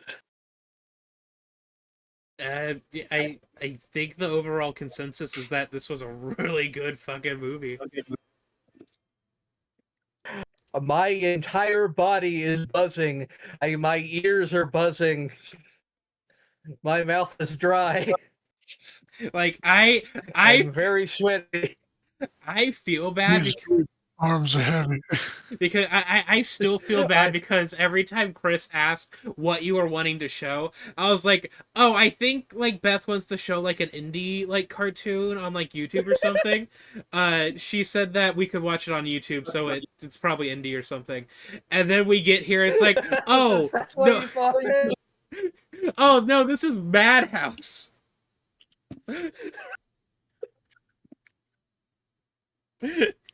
Bread sauce. I enjoyed the movie. It was really good. I've been talking for 3 hours straight. I don't regret this. I could taste blood at one point. Holy You shit! think you think Aura can get sidetracked? I can talk for 3 hours and stay on fucking topic. Supper was made at 8, and I purposely didn't eat at that time because I'm like, okay, we're gonna do the film review, and then I'll take an hour, and then I'll eat. And it is 1 a.m. 2 a.m. for me.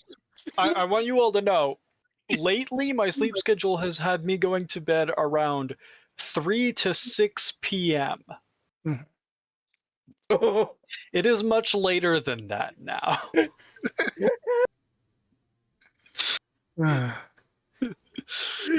I'm not trapped in here with y'all. Y'all are trapped in here with me. Making y'all suffer. One of those times where we should have started earlier. Whoops.